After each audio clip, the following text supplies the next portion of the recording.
How many do you think I'm going to get right? I'm just curious. On the 5, identifying 5? Yeah. None. That was a bet. It's another side bet. No, I'm not making another side bet. Oh, please, that's easy. I'm just telling you, you asked me a question. I'm telling you, I don't think you'll get any right. What's the side bet? What's another side bet? That I'll at least get one right. No. One right. Hey, you'll probably get one right. Hey, Howard, that's an accident, We got one beer here right now. You want to give him a little sample? Just give him a little teaser, see if he can do it? Okay. Blindfold. All right, just keep your eyes closed and be on the honest. I'm going to give him pour it in a Dixie cup. Should I give him 3 choices of what it is? What is it? Is it a beer he knows that we keep here at the station? No, not at all. But you got to give me at least a couple of choices. Because it's got to be a beer someone's heard of, too. It can't be something. Oh, no, it is. I'll give him 3 choices. 3 choices? Yeah. Okay. Right. This is either a Heineken, it's either a Budweiser, or a light. A light of what? A light beer? You know, a light beer. Okay. 18 million light beers, Howard. Or urine. Make a 4th urine. Or it's a pretzel. Or it's urine. What's the choices again, Howard? Urine. You know what? Casey just took a filthy coffee cup with him. Oh, wait, no. Come on. Casey, a clean cup. What is wrong? Come on, dude. You don't have a cup here? Who was drinking that? Florentine? I don't want it. Yeah. Casey, a clean cup. We don't have cups? It's in the coffee room. Nothing. I don't have to close my eyes, do I? Yeah, John. Not yet. Oh, okay. He's sitting there with his eyes All right, close your eyes now. Now? Close your eyes. Okay. All right. What are the choices, Casey? Yeah, give me the choices. Say them again. Okay. Budweiser, Heineken, Miller.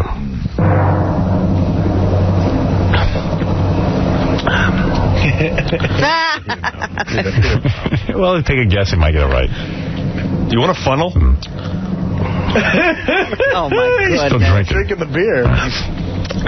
He just wants to drink all the beer. I will say that's a Budweiser. Is it a Budweiser? He's wrong. What is it? Then it's a Miller then, but I knew it. No, so what? It's a Miller. It's a Miller Light. A Miller Light? You didn't even know it was a light beer, dude. Yeah. You're going to fail. You're going to lose all your money. It tasted like Budweiser in the keg, I have to be honest with you. All right, John, do you want the rest of it? Do you want the rest? Sure. Give him the rest of the beer because he's already out 600. Get ready to pay. Hey, oh, you're too funny. The one thing I'll say for John there, he knew it definitely wasn't a Heineken. It definitely wasn't a Heineken. That's pretty. There you go. But tomorrow he won't. Out of 5, we'll see if you get that right. 50 shot. Oh, good. I like my $600. Yeah. Can I have that in cash? I'd bump it up. I don't want any checks. Yeah, you can have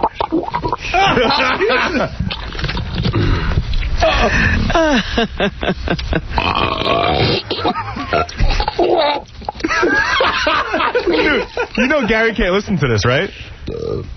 He's got a phobia about vomiting or something. Is that right? It's just disgusting. Wow. He's got a phobia. All right, dude. You're on for tomorrow. That's your big bet. Let's do it at 7 o'clock. So there's no light beers tomorrow, right? No light beers. I'll throw it in. I told you the Molson, Budweiser, Heineken, Beck's, and Grolsch.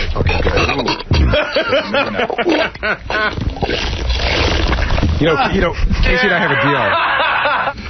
This tastes a lot like a Bud, I swear. It ain't a Bud, bud.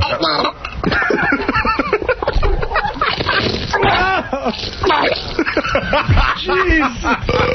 Oh. You got another one? Yeah, John, my God. John's getting lit. Dude, it's 9 o'clock in the morning. Come on, man. I would like to be buzzed if I had one beer right now. Yeah, me too. Hardly had any breakfast. No, that doesn't bother John. But now John can justify drinking the rest of the day. Right. No, he's not need another. It was your idea to start. He's getting his buzz going. Nah, I don't drink Church. Howard, why can't Gary listen to vomiting? He can't even keep his headphones Doesn't make him uncomfortable, okay? Casey, nobody can listen to vomiting. Well, it's funny. Why can't you stay here on September 11th?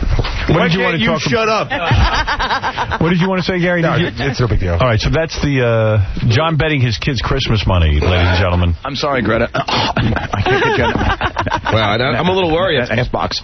I got to be honest, Howard. I'm a little worried after that. I can't believe I get that wrong. Yeah, and that was an easy one. No, because it was a light beer. Yeah, but that's a good light beer. That and Budweiser are similar. You know what your mind should have been thinking there? It's not a Heineken, and it's not a light. I mean, it's definitely not, a beer that's not a light beer, so, What? I'm saying, there were two major differences. One was a Heineken, one was a light beer. Yeah, I knew it wasn't the Heineken, so it was between the Bud and the light, but, I mean, they were a little too similar at 9 o'clock in the morning. You know why? Because a lot of these beers taste the same. Exactly. A lot of them don't, though. A lot of them don't. We'll see. We'll see how good you are tomorrow. I mean, Put your money where your mouth is, and you have. Gary didn't put, Amstel Light on the list. He didn't put Corona on the list. What's up? Hey, I just heard a disturbing story about John. I guess he's, really hurting for cash. He said he went to the ATM the other day for a cab money, and you couldn't get it. The interns were just telling me. You see, now I'm going to take How can you 600. bet with Howard, listen to me.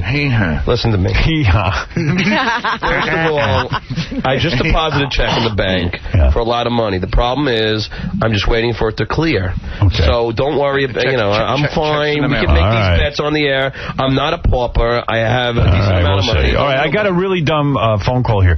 So a woman on the phone wants to, you know how at 420 potheads always smoke pot at the same time to commemorate I guess there's a law, 420 law. Yeah. That says or that's the designation for pot smoking with the police or something? Yeah, I think if you go to jail or something, it's a 420. So she wants to change 420. What do you want to do, Lori? Because this sounds wacky to me. Oh, Howard, Hi. First of all, I want to say good morning to morning, all Lori. your listeners and you. 420, is the time in the afternoon the kids smoke pot. It originated, they went over after school to a abandoned pot field that I guess the cops had raided, and they just made a tradition of it. It's also a penal code in India for petty theft. The Columbine High School shootings, if you put a hyphen in there for April 20th, the shootings, and April... 13 pounds of marijuana in a van he was driving. So they released him on a $100,000 bond on charges, of course, of suspicion of possessing marijuana with the intent to distribute. And just the other night, Wednesday, he was arrested. This time he had 175 pounds of marijuana. This was his second arrest. Who's this guy? In 6 weeks. His name is Nate Newton. He used to play for the Dallas Cowboys. You know him? He's like 400 pounds. He's an offensive lineman. He's enormous. He must need a lot of weed. Yeah, for him, if he smokes like 10 pounds of pot a day, it probably doesn't even affect him. You're saying 175 pounds is for personal use? This is personal stash. If I was his lawyer, I'd say, look, the guy wasn't dealing. So why was he carrying 6 tons of marijuana? Because he weighs 9 tons. It takes a lot to get him off. Yeah, what do you want him to do? Lace it? It's not going to get high off a little joint. Right. He spent 14 seasons in the NFL and retired last year. So I guess he went into a business after he got let me out ask you of the something. NFL. You play for the NFL. What the hell are you qualified to do after you get out anyway? I said, you said. Yeah, thank you. Especially when you're 400 pounds, man. Oh, boy. But that's wild. At 213 pounds 6 weeks ago and 175 pounds this... Well, Your Honor, I had a choice. I could either, become a car dealer or deal pot. Yeah. I played in the NFL. There wasn't much need for me anymore. Oh, well. I'm retired. I could have worked in the circus, I guess, as a 500-pound man. Yeah, the fat man. Yeah, the fat man. But I can't juggle. Moving our attention over to the table, Stuttering John is blindfolded for one reason. This guy's telling me I've got 5 cups of beer. Each one is numbered 1, 2, 3, 4, and 5. 5 different beers. I'm not going to tell you whether women are dressed or naked. Gary, what are the beers that John is going to be choosing from? Heineken, Budweiser, Molson, Beck's, and Grolsch. Okay. John bet me $500 that he could identify which beer is which. I'm telling you, he can't. He's going to drink a beer and then tell you what it is, or does he have to drink all 5 before he decides? No, I do it any way he wants. No. I wanted water in between each beer, between my palate. And Howard? Yeah. Also, we have a side bet, $100 if I can pick the Heineken out. That's right. Okay. Heineken. So $600 bet. Wow. And I have... I can't hear you. Yo, can I have a different headphone? Oh. It keeps potting out on me. Dude, who cares? Just drink the beer. Okay, so where are we? All right. Give him cup number 1. All right. I love the smell. And tell me what that is. He's just looking to get drunk. Looking like a wine connoisseur. Smells like a Budweiser. Okay. It's the easiest 500 I ever made. Yeah. It's not a Budweiser. All right, not a Budweiser. It smells like a Budweiser. It's not a Budweiser. It smells like Teen Spirit. You should have put urine in one of those cups. Now, can't I go all of them, as we go along, so because I got an hour he's down. Do whatever you want. I don't care. All right, give me the next beer, Gary. Or do you need the water? Oh, yeah. What if he identifies one of the waters as beer? We should have put water in the same kind of cup. All right, he's tasting number 2. Oh, dear. John, are you going to drag this out? Like, are you going to have to go back and drink again? Yes, just one time. God. All right, go ahead.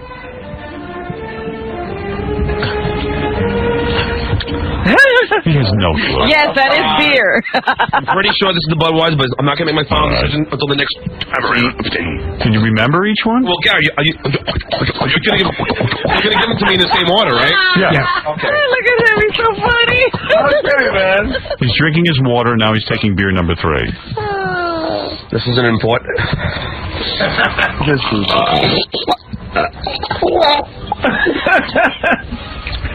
This is an import. It's either a Bex or a Grosh. All right, number 3 is either a Bex or a Grosh. But he's not making his full determination yet. Guy drinks a lot of beer, but he won't get it right. Okay. All right. I'm sure there's somebody who can do this. I just don't think John can. I tell you, no one can do it. Lack of sense. Chris Angel couldn't do it. Chris Angel can't do it, let alone John. Got no camera. It's the easiest 600 I ever made. Oh, my goodness. Make up your mind with this number 4. This could be the Budweiser. So far, all of them could be the Budweiser. This one could be. This one smells How like. stupid does he feel now? This one weighs like. Yeah, he's losing $600. It's an import. Yeah, but I'm getting a lot of... We could have bought that for $6. This is in a cup. Come on. I really thought I could... This is wet.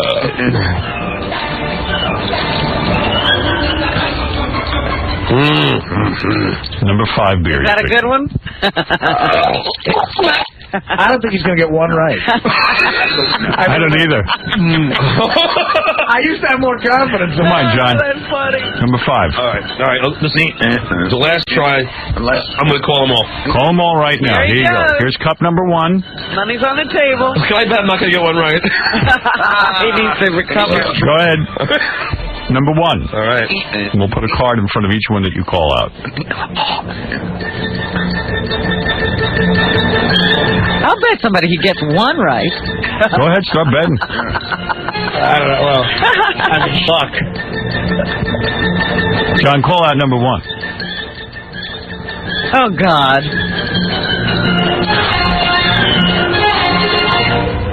This is a tough one, Howard. Oh, they're all tough because they all taste the same. Yeah. See, the Molson's screwed me up here. You know, the thing is that he calls himself a... Okay, thank you for the $600. Thank you. It says in the Mitchell Things column today that Arnold Schwarzenegger was in a motorcycle accident, and it was reported that he had some bruises and stuff, bruised ribs.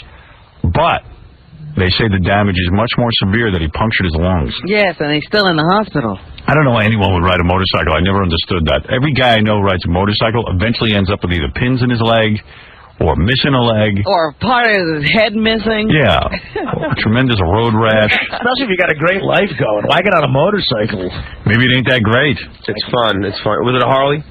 Let me see what he was riding. Because that's fun to ride. Would you tell the difference between a Harley and a Honda? Shut up. If we blindfold you and you drive into a tree? While drinking a Budweiser. You tell the difference between South American Coke and Mexican Coke? No. They're both good, though. Thank God you can't. So that's going on. As we said earlier... But he had that accident right after they announced that he was doing Terminator 3. I hope that's not an omen. Yeah, for $30 million. I keep myself healthy for that. Really? Okay, and here's the other thing. The big story is Winona Ryder, and we mentioned this earlier. We did the whole first hour of the show on it because we can't believe it. Winona Ryder, a multi-millionaire actress, was picked up for shoplifting $4,600 worth of clothing. They have her on tape, allegedly, actually clipping off those security bands. Right. And stealing stuff. Her lawyer says it's a big misunderstanding. Right, because she doesn't know you can't steal stuff. That was the misunderstanding. Yeah, the misunderstanding. And they say that they also found a prescription drug on her, but she didn't have a prescription for it. But then again, I don't carry a prescription of any drugs I have. Taking drugs, you don't carry. She pulled like a Anne Heche kind of thing, like she just like lost. I think she's insane. I'm wondering if they're doing a psychiatric evaluation. Absolutely. She's got a history of that? They're definitely doing. I would plead insanity. They say she was carrying Zoloft with her. You were on that, right? I was on Zoloft. I don't recommend Zoloft. What does it do to you? It's just antidepressant, but I had it for the OCD, obviously. But it was as far as I'm concerned, it was the worst out of the bunch. Well, that and Prozac were the two worst. What did it do to you? It just makes you not really, care about much. Everything's okay. Right. You're indifferent. Everything's cool. Like, you know what? It's okay to shoplift. Hey, I gotta be honest with you. Like, being on these antidepressants. Yeah. Like, I don't even want to go see a movie. I'm like, I don't want to go to a movie. I don't want to go to a movie. It's like I have no desire to do anything. I don't want to have... I don't want to pay for my clothing. I don't want to drink Heineken. I don't even know what That's why I don't believe her, because she would pay for it. She's like, I don't care. Take the money. It wouldn't matter to her. I don't want to pay for my clothes. It wouldn't screw up you to start... Like, it wouldn't screw up you to... it wouldn't make you start cutting off some freaking, you know... I think she's crazy. Yeah, it's not the Zoloft. My name is Winona Ryder, but I was born Winona Horowitz. Do you know she was born in Winona, Minnesota? I was born in Winona, Minnesota. Winona, Minnesota. My Zoloft makes me not care. Hey, you know, Howard, I saw Winona on the street in Manhattan. Winona. Can I say this? The worst ass I've ever seen. No. Can you say that? Hold on, Artie. She walks like this weird walk. I said to my wife. She got hemorrhoids. I thought, no, it's like her legs or whatever. I just said, that cannot be. That's Winona. And now you notice when they shoot her in movies, you never see her butt in the movie. Are you drunk? Yeah. He's lit, man. He's definitely lit. This is like a Saturday night dinner with John. My ass looks really bad, but I don't care if Stuttering John sees it. Go ahead, shoot my ass. Yes. What does Stuttering John think of my ass? I don't care. If you blindfold me, I used to care. I can identify 5 different antidepressants. So I'll tell you what I think I could. She's got a wacky bottom half, is all I'm saying. And if you look at all her films, they never shoot it from the bottom. Right. Never. They never shoot me from the bottom in my films. I wonder why. It doesn't bother me, though. Maybe they mean there was no label on the pill bottle that she was carrying when they say there was no prescription. There's no pill label on my prescription. What a bummer. I know. I'll go to Saks Fifth Avenue and cut the evil price tags off the clothes. The price tags are evil. They leak radiation. I believe in communism, even though I have millions. Let's liberate the clothes. The world is at war and I'm shoplifting. People say I shoplift, but my lawyer says it's a confusion. They are confused. I want to steal a pantsuit to wear in my $3 million mansion. I don't think I should have to pay for clothes. I'm Winona Horowitz. Accessories should be free. Hey, isn't this the same kind of thing as Katie Couric, though? Like, you know, cutting out coupons? No, different. This is stealing. It's illegal. This is stealing, you drunken fat slob. Well, at least you tried to get away with it without anyone knowing she was stealing. Katie Couric is putting the coupons on John's getting into that drunk talk. Number 4. Oh, he's so happy now. Can I finish some of it? 600. You take your 600 back. No, dude, I don't want Spend it on your kids. Hey. Goodness. A bet is a bet, dude. Oh, you're so stupid. I'm good for this. Don't worry about it. Just give money away. Yeah, so I really thought I would at least pick out the Heineken, but after having my palate was very washed out with beer. And any beer drinker listening right now, trust me, if you did that, I bet you wouldn't get 5 in a row. No, it's so tough to do. It's so hard because your palate gets confused, like me. You and Winona, both confused. This is like that time Ed McMahon was drunk on The Tonight Show. You know what I heard? I heard Gary really almost vomits every time you play that. I know, I love that. So if you ever want to get him out of the studio when he's in, he just play that thing. Well, there you go. Stuttering John couldn't. During the commercials, I hear the best stuff, and I always try to recreate the conversation because during the commercials is a great show. I'm trying to... Should we, turn it around, then? Yeah, I mean, lots of cool stuff, because everyone just kind of starts opening up about their day, and Casey's day was fascinating. Tell the story, man, if you can. So it turns out Gary jinxed me yesterday. Yesterday we were talking about my finances and stuff like that.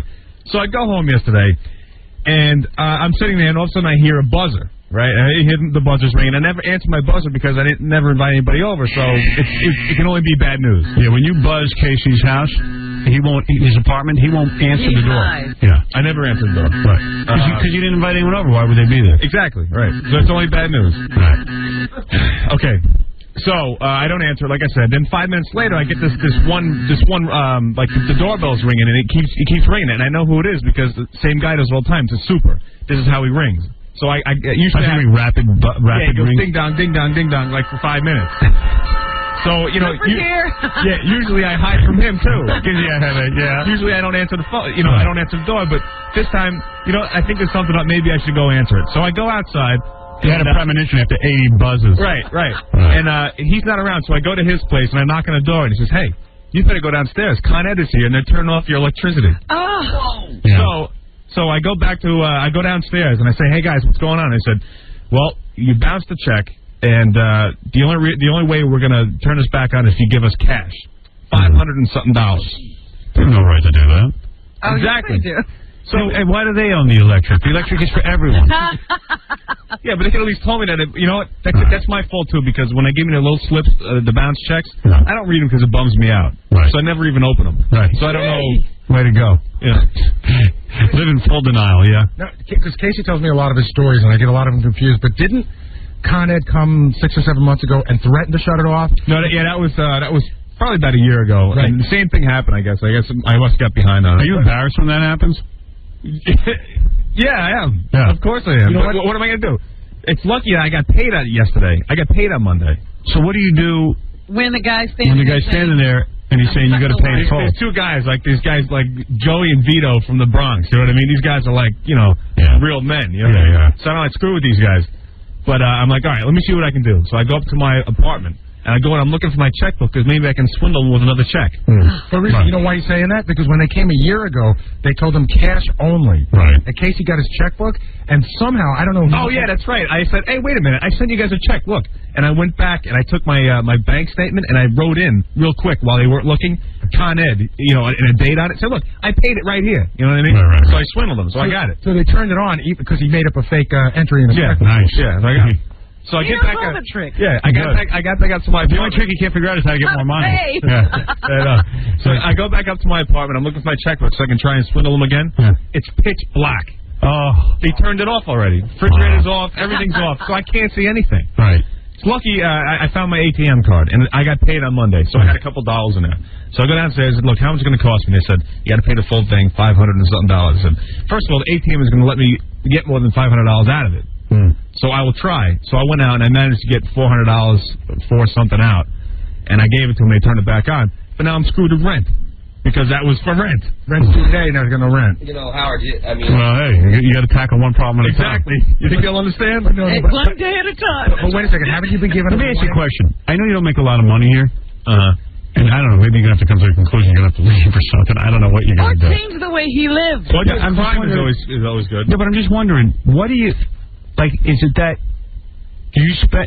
Where does the extra... I went through it with him, Howard. Yeah. I sat down with him one day. I think that he's probably paying a little bit of a high rent. He lives in Hell's Kitchen. I know. They saw him Where can he go, Harlem? I was just like you, Howard, so I sat in my office with him and said, listen, I'm going to help you. Yeah. Okay, how much do you make, you know, here? And he gave me the number. Please don't say, Gary. It's very embarrassing. No, I won't say. Why? Why not come clean? No, it's embarrassing. I'll talk about wetting my bed and going number 2 in my pants. Is it over 19? That's one thing I'm not telling. I think it's about 19,000. I'm not telling anything. I'm not saying it. It's embarrassing. Leave me alone. You might as well say it. No, I'm not saying it. I'm not saying it. There's no way you don't have any secrets. Because you know the New York Post is going to do an investigation. They're going to print exactly. I actually don't remember what it was because I asked him what he makes. We divided it by monthly and then we took out 30% for tax. By the way, I want to explain to you, sometimes people in their lives have things they don't want to share with other people. Like it's not your job to make sure that everybody knows everything personal. Well, how are they supposed to tell the difference? You know, it's not your job to report on me every time I walk somewhere with a girl. I mean, really. I mean, maybe I want to have a private life. You shouldn't have become a public figure. Yes. I cannot believe you're saying Yeah, I guess I should have gone to work at the only thing I'm good at. I have for years carried on about how people who are famous should stop all this ducking and crouching. I've changed my mind. I've done a complete role reversal. I said, maybe Casey has a right to keep his salary a secret. Because everybody wants to know. Right. But maybe you have that right. Maybe you haven't done anything wrong. Maybe it's like that's your prerogative. Casey does have that right. You don't. Right. All right, go ahead. So I sat down with Casey. You see, I just think if you tell your salary, maybe Tom would be so embarrassed that he'd give you a couple of bucks. I don't think so. I don't think it's that. Try it. I can't pay my bills, so I don't. Well, I'll tell you. You talk about John. Every year, John has to go in and ask Tom for a raise. Everybody does. So John just had his negotiation with Tom, and he tells me about it, and I just have to laugh at Tom's tactics. Like, same story I told you yesterday, right? Because John basically told me that Tom gave him less of a raise this year than the previous year, and John went up to him and said, well, what do you mean? Like, why am I getting less of a raise? And he goes, because you didn't negotiate properly. Yeah, and like, where's the book? Yeah, and like John said, and Tom only dicks with John because he can. Yeah. You know what I mean? Don't you go, I'm Stuttering John. How do I know how to negotiate? Yeah, like excuse me, nitwit. How is it that I'm supposed to know how to negotiate? I'm a stutterer. Every year, John tries a different tactic. He hasn't found the right one yet. So Tom thinks he's like Christian and stuff and a good guy and all that, but he's not. I mean, to say to a guy who's a complete nincompoop and who really needs the money, you don't know how to negotiate is incredible to me. I said, I'm not an agent, and he goes, yeah, but you're a smart guy. I'm a smart guy, but I can't build a bridge. Yeah. I mean, just because I'm a smart guy doesn't mean that I'm skilled. You have to know how to talk to Tom. Basically, it was true. He said you didn't beg right. Yeah, right. You begged the way I like you have to kiss my ass the proper way. You didn't beg my way. Well, what did you do? Like, how did you ask him for the raise? I just asked for a lot more than I planned on getting because I figured that's what you're supposed to do. Right. You know, isn't that what you usually do? He thought they would then meet somewhere in the middle. Somewhere meet in a place that would be. Well, of course we didn't. You know. Right. Tom always wins. Right. But I guess because you know why? Because Tom doesn't care if you stay or leave. And then no, I mean, seriously, if you leave, I'll tell you an example. Oh, absolutely. Like, we used to have a promotions director, and we used to have, and that job paid about $80,000 a year. Yeah. So what they did was they just fired her and put Jody on it and gave her both jobs and saved themselves $80,000. I'm saying, if you left, let's take the Jackie negotiator. If Jackie left tomorrow, what does Tom care? It doesn't inconvenience him. I'm the one who's inconvenienced. If you leave tomorrow, you actually have to try to get the work. You're just saving Tom money. So why would Tom care if you stay or leave? So what he likes to do is dick with you. Because he can't dick with too many people around here, so he dicks with you. Because why would you be mad at him for not knowing how to negotiate? That's so not true. But tell the truth. Go ahead. Tell us what really happened. I'm not going to go into what John got. But no, don't go into what he got. How did Didn't you give me more after I came back and negotiated properly? Which year? This year. Yeah. But wasn't there a discussion I didn't negotiate properly? When your guy came in looking for the world. Right. Not the world. Okay, but let's say it is. The world. Not the world. That's what you do when you negotiate. Did you say, John, that's unrealistic? Right. You don't throw him out of the Tom, throw him out. You can't win this one. I'm taking the head. I can't get the head. Right. Listen, do whatever you want. It's your station. I can't lose. Go ahead. Because. Go ahead. So, John came in. It took a ridiculous position. It wasn't ridiculous. I promise. I thought it was a ridiculous position. I told you the position it was, Howard. So why not just say to him, listen, Tom. Listen, John. Here's what you're going to get. I'm supposed to. I'm supposed to this is it. do his job. See, he's missed. How to negotiate? He doesn't know how to negotiate. What does a leader do? He leads. You say, listen, here's what you deserve. Don't even play a game. Just say, here's what you deserve. I don't play a game. Look, I was thinking of more like this. But you did play a game. Yeah. No. You gave him less of a raise, and then when he came, because then he went to Kingston. Kingston told him how to kiss your ass properly. There was no ass kissing going on. No. What did Kingston tell you? No, he said that I didn't negotiate properly. Yeah, Kingston actually found out the details of why John was thrown. But then you should have told John he was negotiating improperly. How is John going to know? John's an idiot. How is he going to know? How does he know how to negotiate? Howard, excuse me for 1 minute. Wait a minute. You got to say this to him. Okay. Wait a minute. You got to say this to him. I think it was like last year or the year before. John went to Tom and said, Tom, I need more money because I have a wife and I had a couple of kids. And Tom said, Tom looked at him and said, I didn't ask you to get married. So this year, John tells me that Tom told Steve, John didn't say anything about his responsibilities and his family. How is John supposed to know? How is John supposed to know how to negotiate? I mean, he's Stuttering John. I mean, what does he know? Have you seen anything? Tom just likes to dick with the weak. Yeah. You're not a Christian. That is not You true. dicked with the weed. That is not true. And that's a sin, and you better go to church and pray to Jesus that he doesn't burn you in hell. Because I am telling you... Don't tell me what I have to go to church and pray for. Oh, yes, you do. No, I don't. You are going to burn in hell. You see, you think I'm a sinner. You're a sinner. When you get to the gate, they're going to talk about these negotiations. You know what, Howard? Yeah. All the yelling that you could do at me, calling me all these names, what bothers me more is that Tom pays me such a little amount of money. No, that doesn't... Forget that. Here's what I'm saying. You're a douchebag. Oh. And I mean this as a compliment. That's why you're here. And Tom knows what it is he would give you for a raise. Yeah. So stop the games and say, listen, John, I heard what you wanted. Here's my bottom line. Here's what you get. Instead, he lowered that number just to dick with you, like a fly. You highballed, he lowballed. At one point, Tom said to me, well, it is true. No, it's not. Why isn't it true? Because it's not. Why? Because I know what I was thinking. I know what I did. What did you do? You gave him more money. Did you renegotiate? Yeah, I did. I wanted to give him a bit more. You did. He did. He did give me more. Because I said to him, the last time I said that I told you that that I had a family, he said I didn't tell you to have a family. So you didn't know what to do. So I didn't want to do it. I didn't want to take that position. Tom doesn't know you have a family? Wait a minute. You got to tell Tom you have a family. Tom, I have a family. Oh, okay. You tell Tom you have a family, then he doesn't like that. Hey, Tom, let's go pull wings off flies. Howard, here's the thing. Tom will give me like $500, for my kid's college education. Right. So he's like really generous and nice. And then when you go in and mention your kids in negotiations, like I didn't tell you to have kids. Whatever. Listen, I just think it's funny. You're between a rock and a hard place with But so then at one point Tom goes to me, this wasn't really. Yeah, go ahead. Okay. Go ahead. I want to get back to Casey's problem. Okay, but go ahead. We can go back. Well, Casey has his own story, but anyway, at one point I said he goes he compared me to the Yankees. He goes, listen. Alfonso Soriano doesn't make a lot of money playing for the Yankees. That's right. And I said, well, I always considered myself as the Paul O'Neill of the show. But that didn't get me anywhere either. So I don't mind what Tom eventually pays you. That's between you and Tom. You should mind. Well, I do. Why should he mind? I don't mind. We don't have problems. But I like the lowballing you. I love the process.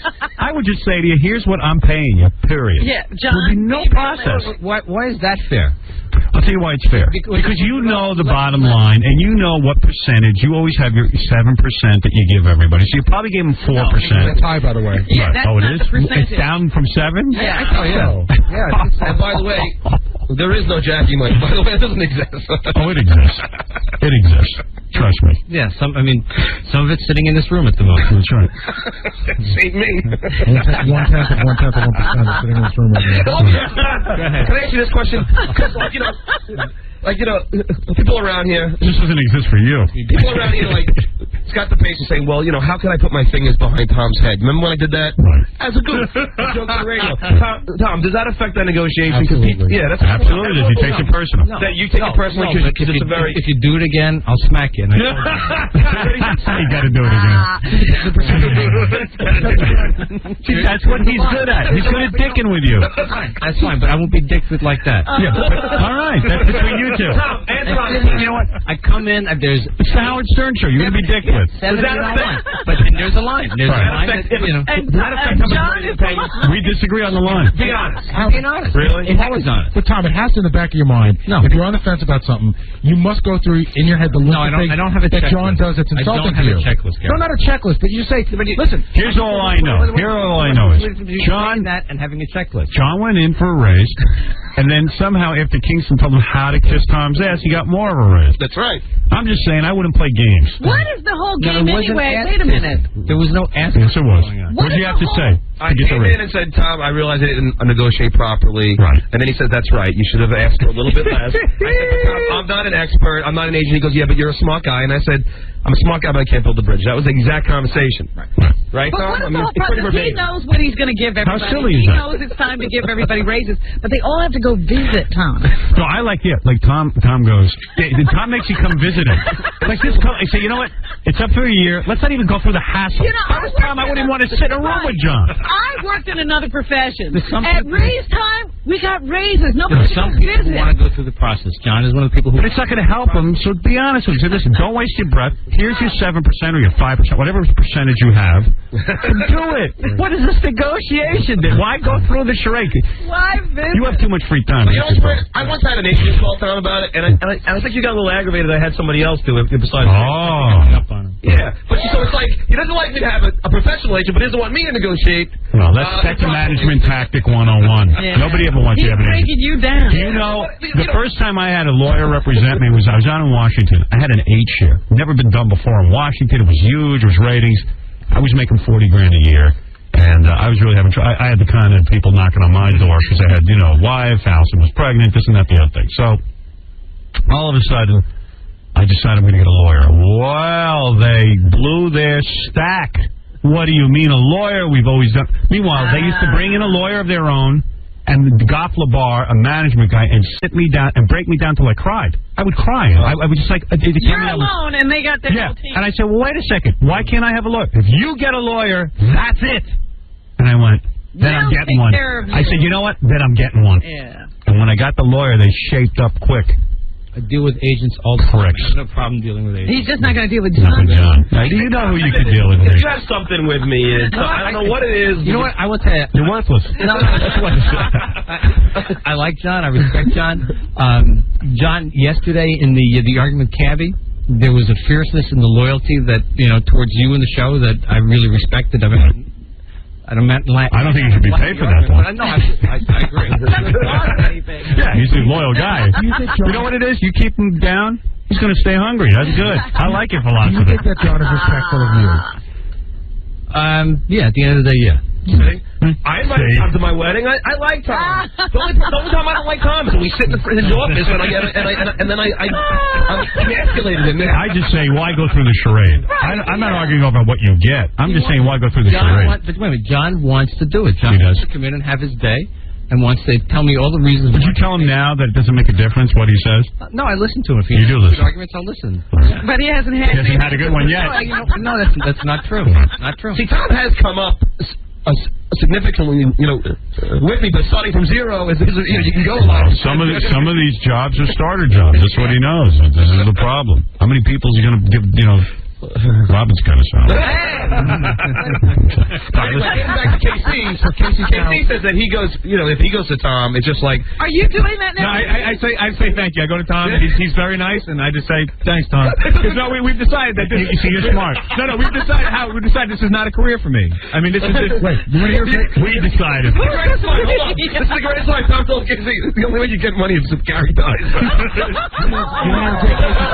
Nice. Yeah, right. Yes. So if Gary dies, you get money? Well, then you know what you got to do, Casey, don't you?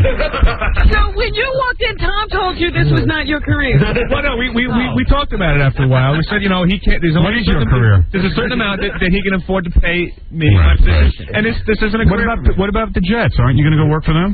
Oh, by the way, I know a person at the Jets. They have agreed to give Casey a tryout. Nice. Go. Why don't you do it? Casey wants to wait a few more years. And I'll go with you. We can do it tomorrow. Jumbo Elliott said he's waiting for you. Jumbo Elliott? Seriously. I'm in front of the Jets, and they said that they will definitely give you a tryout. Go. As a kicker? Yeah, anything that he wants. And they're starting now. They're over at Hofstra now. They're starting spring training. And let's go down there. Yeah, and you know what? I'll go with you. Go down there. I'll go with you. I'm gonna try out. Great. Maybe I can try out. Maybe I got an ability. You be still. No, I can kick a ball. No, you can't. You'll hurt your groin. What else could I do? You can shoot basketballs. Yeah, I can. You can carry a clipboard. I can do something in football. You can hold her. I can hold a football. When they snap the ball, you hold it. Don't be anywhere near moving things. Maybe I'm talented at that. No. Maybe not. Maybe not. How do I find You out? want to be the center, the guy who no, not the center. I want to be the guy who holds the ball for the kicker. the region. What does that pay? Well, you know what you're getting away with. If I take a break, how much time? $5. All right, that's it. $5 more than he had.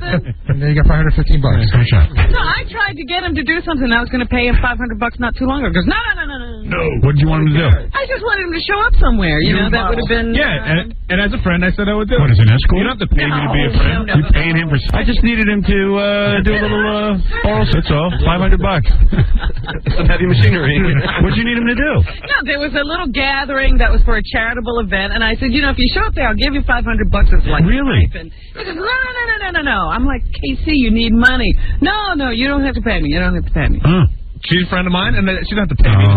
But you know what? Gary hired Casey to do a job for him, and Casey didn't show. Yeah, what were you going to have him move boxes? I was going to give $150 to help me move a couple of couches.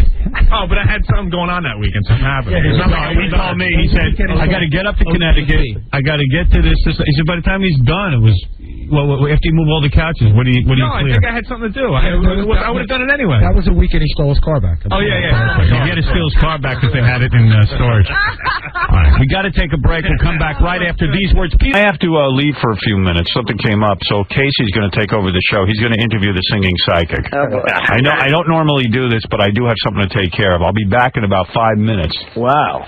So I know it seems weird, and I know you want to know what I'm up to, but I'll have to tell you later. It's top secret. Oh. But Casey has been my, how long have you been with us? Almost 4 years now. All right. Really? So Casey can conduct a little portion of the show. So just let him do his thing. We're in good hands, ladies and gentlemen. No, we're not. We'll probably crash. And so you interview the singing psychic, okay? All right, thanks, Howard. All right, all right. I got to go right this second. I'll be right back. Singing psychic makes tomorrow's news. She'll sing it in country, rock and roll, or blues. She's sometimes wrong, oh yeah, and sometimes right. But you can trust her vision if you ain't too right. Howard says, love my singing psychic. Howard says, that boy can sing. Howard says, I think I took some acid because I think the silly woman knows just what the future brings. All right, we're back with Fran Baskerville. Fran? Fran, you're the singing psychic. Yes. Is that correct? So why don't you tell us about yourself? How are you the singing psychic? I guess I got hit by a lumber truck in 1979 in Princeton, Texas, and I had a near-death experience and I went on Mother's side and saw the angels, and my father had passed on, and it's been different ever since. I've been able to find missing children and help people with their lives. And how has it changed your life? How have you become? Tremendously. Instead of being like a housewife and working for Texas. All right, I've heard enough. Fran. Okay. I'm glad that you're with us today. Okay. And basically what we're going to do today is we're going to establish that you're the singing psychic, so we want to hear some predictions. Sure. So if you could please give us a prediction, the first one. Let's hear it. Okay, here. I'll start. Fran, how old are you? Too old. You're pretty old, right? Yeah. Okay. How much are you weighing? Okay. How much do you weigh? Probably too much. Too much? All right. So you're a little big. Okay, here we go. A little big. Okay. Let's hear it. Here we go. Wait, stop. Wait, stop it. Hey, stop. First of all, we want to turn the music up a little louder. We can't really hear it. Oh, okay. Okay. You can do that. Go ahead. Well, I can see in the Super Bowl. Fran, turn the music up. We couldn't hear it. Oh, okay. All right. Well, gosh. Okay. Just a little louder. A little louder would be good. Okay. I don't think Miss Daisy took her meds this morning. Okay. In the Super Bowl, I can see the 49ers winning. Oh, yeah. Hey. And I can see 2 cases of smallpox. Wait. Stop it. How do we go from the Super Bowl to smallpox? That was my next prediction. So you were done with it. So the 49ers are going to win the Super Bowl? Yeah. By how much? Do you watch football? No, not really. Fran, is your diaper on a little too tight? No. Okay, okay, let's hear it. Now, next prediction. Here we go. Okay. Wait, stop. It's not loud enough. Turn the music up. Okay. Afghanistan. Wait, stop. Turn the music up. The music needs to be louder. Oh, okay. All right? Turn it a little louder. Afghanistan. Stop. Too much bass. There's too much bass. You need to put a little more treble in there. Are you aggravating me today? No, I'm sorry, Fran. I just want to get it. I want to get it right. Okay, let's go with this other then. Okay. Okay, just a minute. We'll start this. All right. Do you have the music? All right. Now we're gonna play the music. I didn't want the guitar. I wanted the music. Okay. Is that why you're bugging me? Yeah. Okay. Start up just a second here. Out of her mind and off key. Lucky us. Come on, Fran, let's go. I don't got all day. I'm waiting for this dumb thing to start. Well, come on, we're live on the radio. God. It's like the retarded Dionne Warwick here. Come on, Fran. Well, I don't know. I guess I'll have to play the guitar after. No, I want the music. You're scaring her. You got to do it right. Oh, there we go. There you go. All right, now we're working. Okay. Turn it up. Well, it looks as though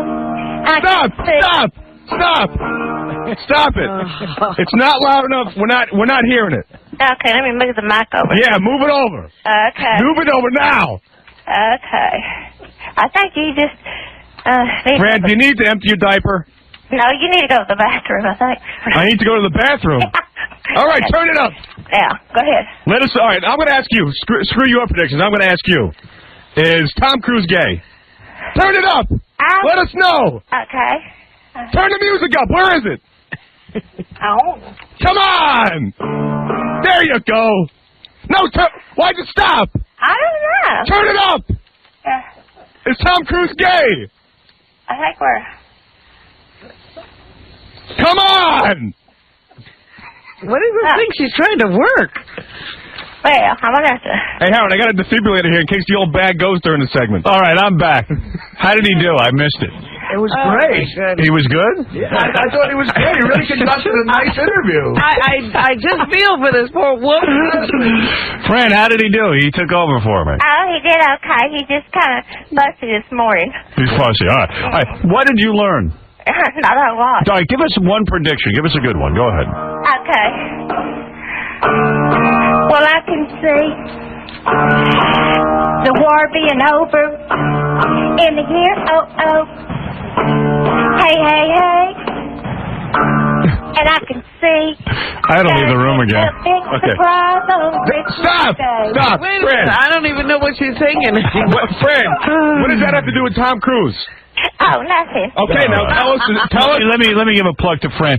Fran Basketball is a singing psychic. She can be reached at 972-380-0989 or go to singingpsychic.com. That's singing psychic, PSYCHIC.com. Wow. Oh, nothing. She said something about 6 cases of smallpox. I'll never know what that meant. Yeah. I wouldn't worry about it. Although Fran is the only woman that predicted my divorce. There you go. And said I would be with a blonde. She did. She was right on the money. Maddie, you're on. Stop. What? Stop. That's the Casey performance. Oh, I see. What is it, John? John? Yeah. Yeah, what's up? Hey, please don't ever do that again. My morning was off to a good start, and it just went to hell. That big, thick-headed doof, all he's doing is yelling at her. Big deal. Oh, come on. Jesse, you're on the air. Howard. Yeah. I think your rating just dropped 50%. You let that homo come on here and do his show. Oh. Well, I guess you didn't do too good. No. All right. Well, thank you. Hey, Fran, give us one big prediction. Come on. Okay. Something, your biggest one. Okay. Sandra Lady had a hit put on her by a big man conduct, and they're not through that grand jury and the indictment. More trouble for him coming up. There you go. All right, there. That's your biggest one. Cool. I like that prediction. I just was hoping for louder music. Chandra Levy got a hit put on her? Oh, that's great. You're about as bright as the color black. Yeah, wait. I want to tell us ice is cold. Well, Fran, thank you so much. Singing Psychic. We look forward to for other singles to browse. Your personal information is never revealed. It's safe, anonymous, and confidential. What could be easier? Find your special someone with easy search tools that let you browse the entire database of singles both here and all across the country. Or select only ads and photos and see who looks good to you. You're in control of the entire process, and nothing could be easier. And since it's absolutely free, you can come back again and again. There is someone out there just waiting to meet you. Why keep them waiting? Log on and check it out right now. Don't sit home for the holidays. Find romance with Syracuse Singles at 95x.com. Men, if you're over the age of 25 and would like to enhance your performance, that's right, longer, stronger, spine-tingling sex. Stay tuned because the next minute will change your life. Introducing all new Maximus. Whether you suffer from stamina problems, a lack of desire, or problems with performance, Maximus is the answer you've been waiting for. Scientifically formulated to help promote testosterone in your system, Maximus allows you to instantly enhance your performance for more pleasurable for you and your lover. Maximus is not a drug. It's a special blend of herbs that naturally help strengthen your drive and increase your stamina. Be the machine your lover wants you to be and maximize your performance with Maximus. It's guaranteed to work for you. Call now for your risk-free trial of Maximus. Plus, get a secret bonus video free with your order. Call 1-800-463-5480. It's safe, completely confidential, and it works, guaranteed. Call 1-800-463-5480. That's 1-800-463-5480. WAQX Manly, Syracuse. Now, let's return to the Howard Stern Show on 95X. The Howard Stern Show. Hello, I'm Enrique Iglesias, the singer. And yes, this is really me reading this. No one does anything for me. I do everything myself, except all Howard Stern does that for me. If you don't believe me, go for yourself with a piñata. Who is that? Enrique Iglesias saying that? Talking that trash? Talking trash. What you talk about, Enrique? Hey, Enrique. Marilyn Manson will be on later in the morning. He's coming by. And also, a woman who wants to meet Marilyn will spin the wheel of, will she be beaten by a fish?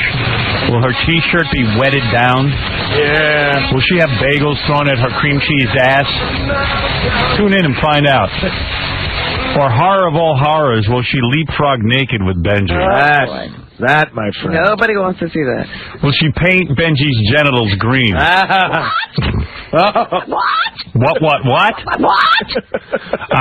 Later this week, I'm very excited about this. Porn star Mary Carey will be in here. She's bringing her retarded mother with her, who's going to meet Gary the retard and hopefully set him up on a love match. Tonight on E, Kid Rock tells us what it's like to bang Pam Anderson. And we've added tons of Sam Anderson footage to the episode. It's TNA Tuesday tonight at 11 o'clock on E. TNA, what we're all about. We know that's what you want, and that's what we give you. Haven't you already played a form of gay chicken with Marilyn Manson?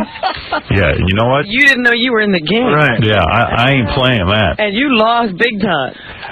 I don't go there, baby. Homie don't play that. Homie don't play that game. Homo don't play that game. Homo the clown. All right, I have a ton of stuff to get to.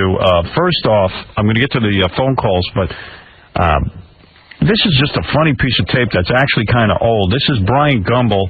Yeah. A couple of years ago, he was in the locker room with Lester Hayes.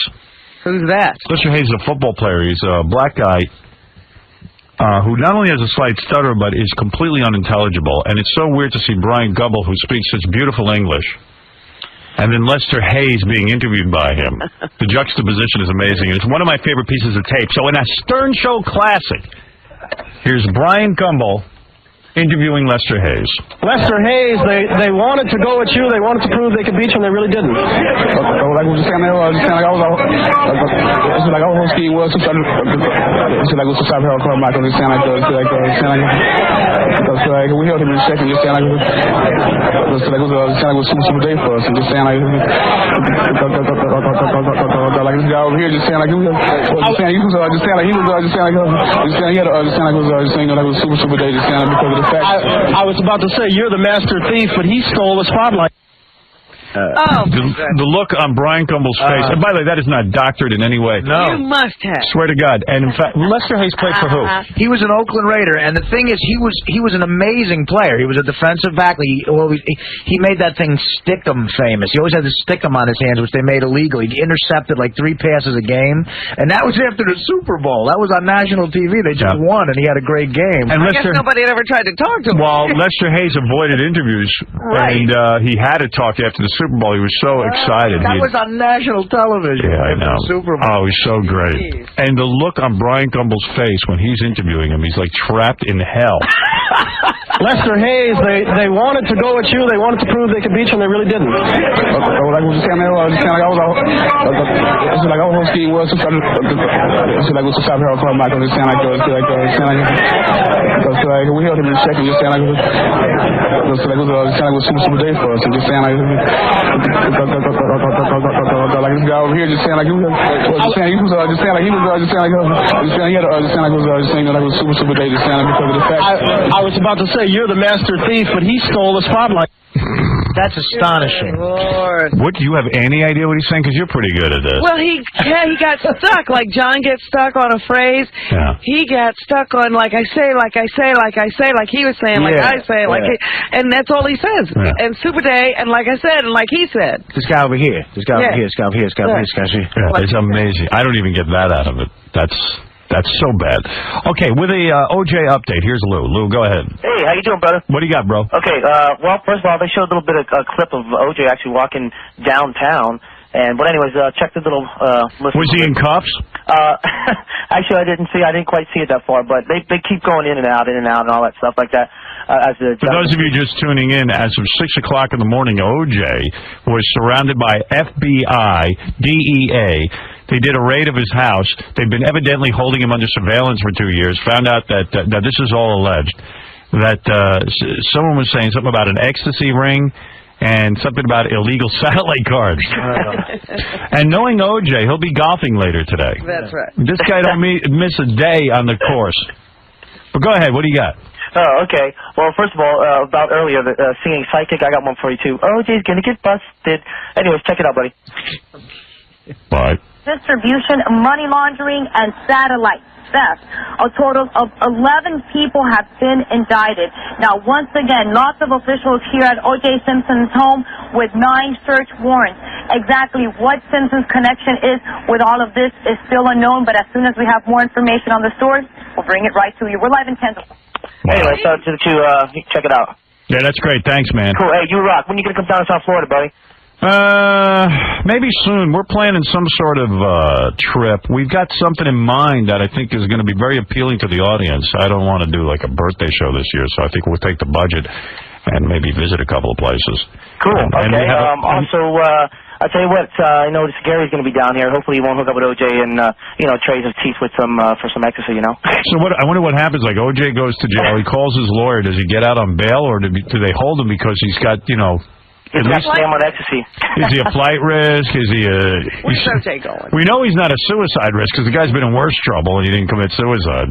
Hey, another funny thing about it is prior to this happening, over in the area of the club I hung out to, and I went, and it was pretty funny because a few more cops than usual were like hanging around in the area, and they've been in the parking lots, and I was like, oh, this really sucks, and just kind of made sense now because I guess they were like checking the place out for a while. They overheard. Yep. Yeah, well, they've been having him under surveillance for 2 years. Thanks. Okay, let's go to... Well, they don't say, though, that he's indicted. Yeah. Get that hammer out of here! Out of here! No! God. Come on! There we go. Get out! Think he's angry? Music the way you want it. That's your DJ for the holidays.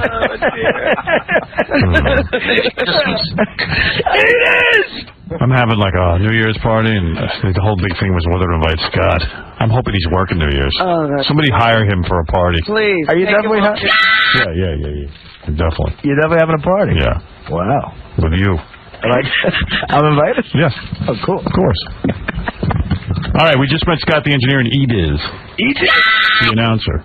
And our Meet the Employee segment. If my name was Ediz, I'd change it to Dan Steele or the real Don Steele. Yeah, what? I'd love to come to your New Year's Eve party. No, you're working. But unfortunately, I am working. There you go. That's the right. Already busy, so. Sorry. You don't have to worry about it. All right, well, you'll be invited. Thank you. All right. I knew I would be. Okay. No Scott. All right, I'm off the hook. Through the Macarena into 2002. Imagine he's your New Year's Eve DJ. Oh, my goodness. That's got to be frightening. Talk about, like, an omen for the new year. Things can't go possibly right. Look around the room and your eyes land on Scott. Yeah, it's 2002. Let's party, everyone. All right, everybody. Hey, douchebags, here's the Macarena. All right, listen, I got to take a break. When we come back, there's... How's it going? Good, how about you? Good. Hey, you guys should know about? This guy, he's an angry cameraman. You should know about that. Yeah, you should know about it. Yeah. It's Cupcake Wednesday. Right. Very exciting. No news. We got a bunch of strippers coming in. Yeah. Gary Stent out? Not yet.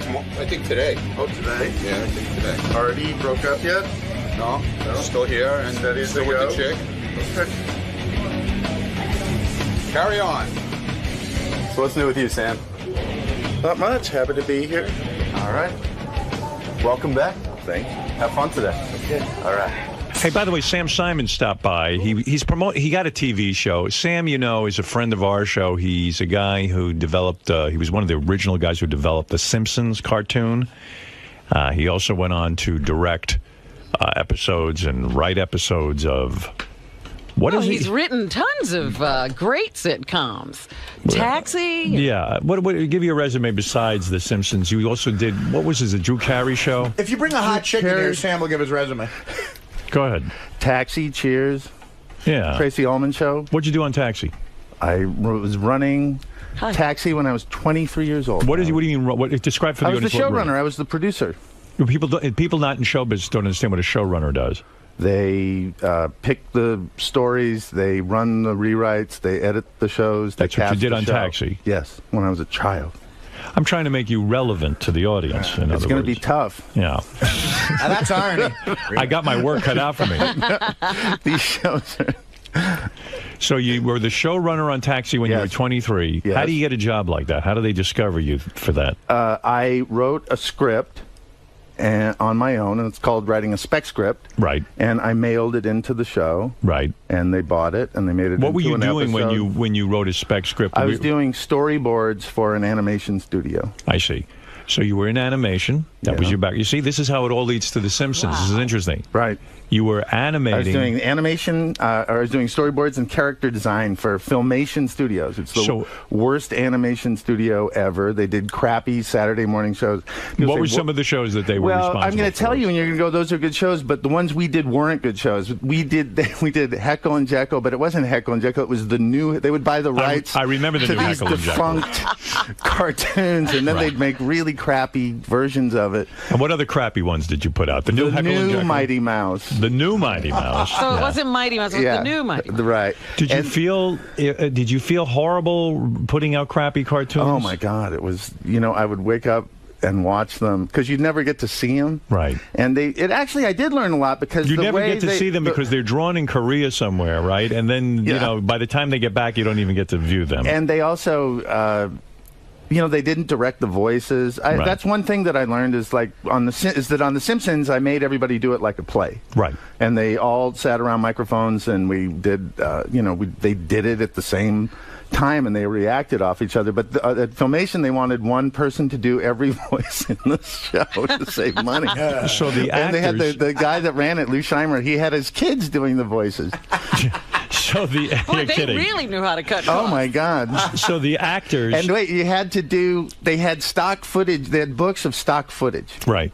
And it would be Mighty Mouse flying around the moon. And it would be Mighty Mouse landing. And when you wrote the show, you had to do it so that 33% of the show was stuff they had already shot. Whatever they had in stock. Yeah. Right. Yeah. So you were working there. You're a young guy. Right. And so were you actually an artist? You would draw some of these things? Yeah. And then you go and you send a spec script. In other words, you said, hey, you know what? I watch Taxi. I could write an episode of this. You mail it to them, right? Blindly. And they read it, which is very rare. Very rare. How did you get them to read it? They had a policy that continued while I was there of reading all submissions. They did? Wow. And for some, Jim Brooks insisted on it. And that actually meant that while I was working on Taxi for 3 years, had to read these scripts all the time. What are the odds of you getting your script on Taxi? How many scripts do you think they get a day, people writing spec scripts? I've never heard of anybody that sold their spec script that was made into an episode of TV. When I was in college, a lot of the students there would write spec scripts for their favorite television show. I remember this. And they, of course, Would they send them off? They would send them off, but they would all get rejected. I mean, no one even read these things. This is why I'm amazed by this. Remember, Grillo wrote a spec script for The Simpsons. That's right. He was this close to having it read. Well, you can... When you were you reading, can tell very quickly. You just have to read one page. When you were reading the spec scripts, yes. How many did you read a week? How many came in? We would let them pile up. and we'd read 40 or 50 of them, but really you only had to read one page. Right. So my point is that here, against all odds, your spec script got accepted, and then once it got accepted, they hired you as a writer? And you would go home and write these scripts, and then they made you the showrunner? Yeah. Wow. 23 years old. Wow, kid. Wow. Unbelievable. That's pretty good. That's a pretty good career trajectory. I was very fortunate. Yeah. Plus, I learned the people that from that show, Jim Brooks and Ed Weinberger and Glenn and Les Charles. These are the best people that ever did it. So I got to learn. At 23, were you them. making big money doing that? You must have been, right? To I be thought the I was. I was thrilled with it, but obviously, you're happy all the time, and you keep making more. It ain't your money now. Did you go to college? Yeah, I went to college. Did you? Yeah. Listen, I went to Stanford. I don't know. Sam, it's an audience listening to this. You're looking at me like I should know these things. People don't know. I went to Stanford University. You went to Stanford, all right. Yeah. So you're a bright guy, in other words. Yeah. You must have had a high SAT, right? I actually, I guess I... Were you getting laid in college, or you didn't start getting laid till you got out of college? No, I got laid in college. You did get laid? Yeah. All right, I never know with you. He played football, Howard. Did you? Yeah, in college. I didn't know that. Yeah, he did. I didn't play football in college. Football, high school. I actually, I was. They were interested in me playing football there. Yeah. So, I think that may have helped get me into the school. And Stanford is. But I quit the first day of practice. You did. You didn't want to do that. I didn't think I was good enough. So now you become this writer on Taxi. Then how do you end up with The Simpsons? I was the executive producer of a show called The Tracy Ullman Show. Right. And The Simpsons were Matt Groening created. Is that where you went from Taxi? You went right to The Tracy Ullman Show? No, I went to Cheers. What did you do on Cheers? Same thing. Writer, showrunner. Right. Then I was also on the first Gary Shandling show. The first one, not the Larry Sanders Not the one you were on. Yeah, Gary Sandling show, yeah. And once you get in and they see how good you are, then the party keeps rolling. And each time you get a new job, it gets a little more money, right? Yeah. Yeah. And then you get to the point where you get a piece of the show. Right. Now, you didn't get a piece of the Taxi show. You didn't get a piece of you just get residuals. Right, all right. So then you're working on the Tracy Ullman show, which basically tanked. But the big part of the show was they did those little cartoons, the Simpsons cartoons. Yeah. And you were working these 5 to 10 seconds. They called them interstitial cartoons. They would come on before the commercial. Right. And the whole premise basically was Homer getting Bart to leap into his arms every week. That was the first one, I think. I don't really. You mean the point of them was to get a father to love his son, or the son to trust his father. They were really just kind of beats. They would go to the movies, and people did respond to them. The network got the idea of making them into their own show. And who hired Matt Groening? Matt Groening was hired by Jim Brooks for the Tracy Ullman show to do those, and then the three of us developed The Simpsons into a series. And we went to, it was the network's idea. You know Barry Diller. Right. He's the imposing he was the head of Fox Network. He was the head of, I think, all Fox. And we had this meeting with him where he wanted to know about we were pitching him the show. Right. They wanted to do it, but we wanted to tell him what we were going to do. Okay. And so he's very intimidating. Yeah. And he's in a hurry all the time. And so he met me and Matt and Jim introduced us, and so he heard Sam Simon and the Simpsons. Right. And it was this big conference table. And he called the show The Simons the entire meeting, and everyone was too scared to correct him. That's great. So he's sitting there and going like, all right, now I watch an episode of The Simons. What are the Simons doing? And it's like, so we're going like, well, they might, the kid might be going to camp and stuff like that. And then he also had in the same meeting, he also used to have a little teletype. This is more than 20 years ago. Right. And he had a little teletype so he could get. And he and only he could get news headlines while he was sitting there in a meeting. I mean, this was he was a real mogul for the day. Yeah, right. And then suddenly in the meeting, he goes like the air comes out of him, and he just he's kind of blank and quiet for a minute. And they go, Barry, what's wrong? And he goes, ladies and gentlemen, Halston is dead. Oh my God. And so I'll never forget where I was when I heard that Halston was dead. Yeah, big news. Halston. Yeah, you wouldn't have noticed all day, probably. Who's Halston? Yeah, right. So, but then he gave a green light, as they say, to The Simpsons. And how many episodes did he sign on for? They ordered 13 episodes. Right. Did you have the feeling that they all thought it would kind of tank? No one could have predicted the success. No, I didn't. Barry Diller certainly probably was like, okay, I'll approve this, but gee, I don't know, a Not cartoon. for much. They actually saw. I think fans of the show know that we did a first episode that was a disaster, and there's lots of different explanations for why it was bad, but it was bad, and we ended up fixing it later on. But we decided not to panic because we had another episode coming in. And why was it bad, the first episode that you did?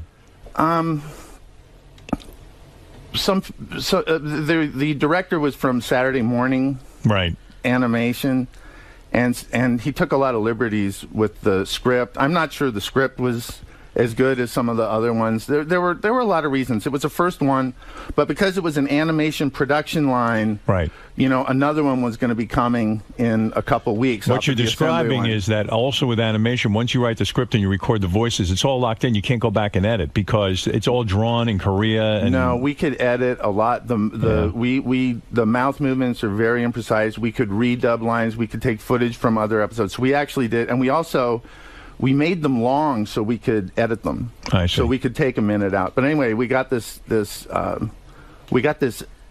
second show, and we loved it. It was what we thought the show should be.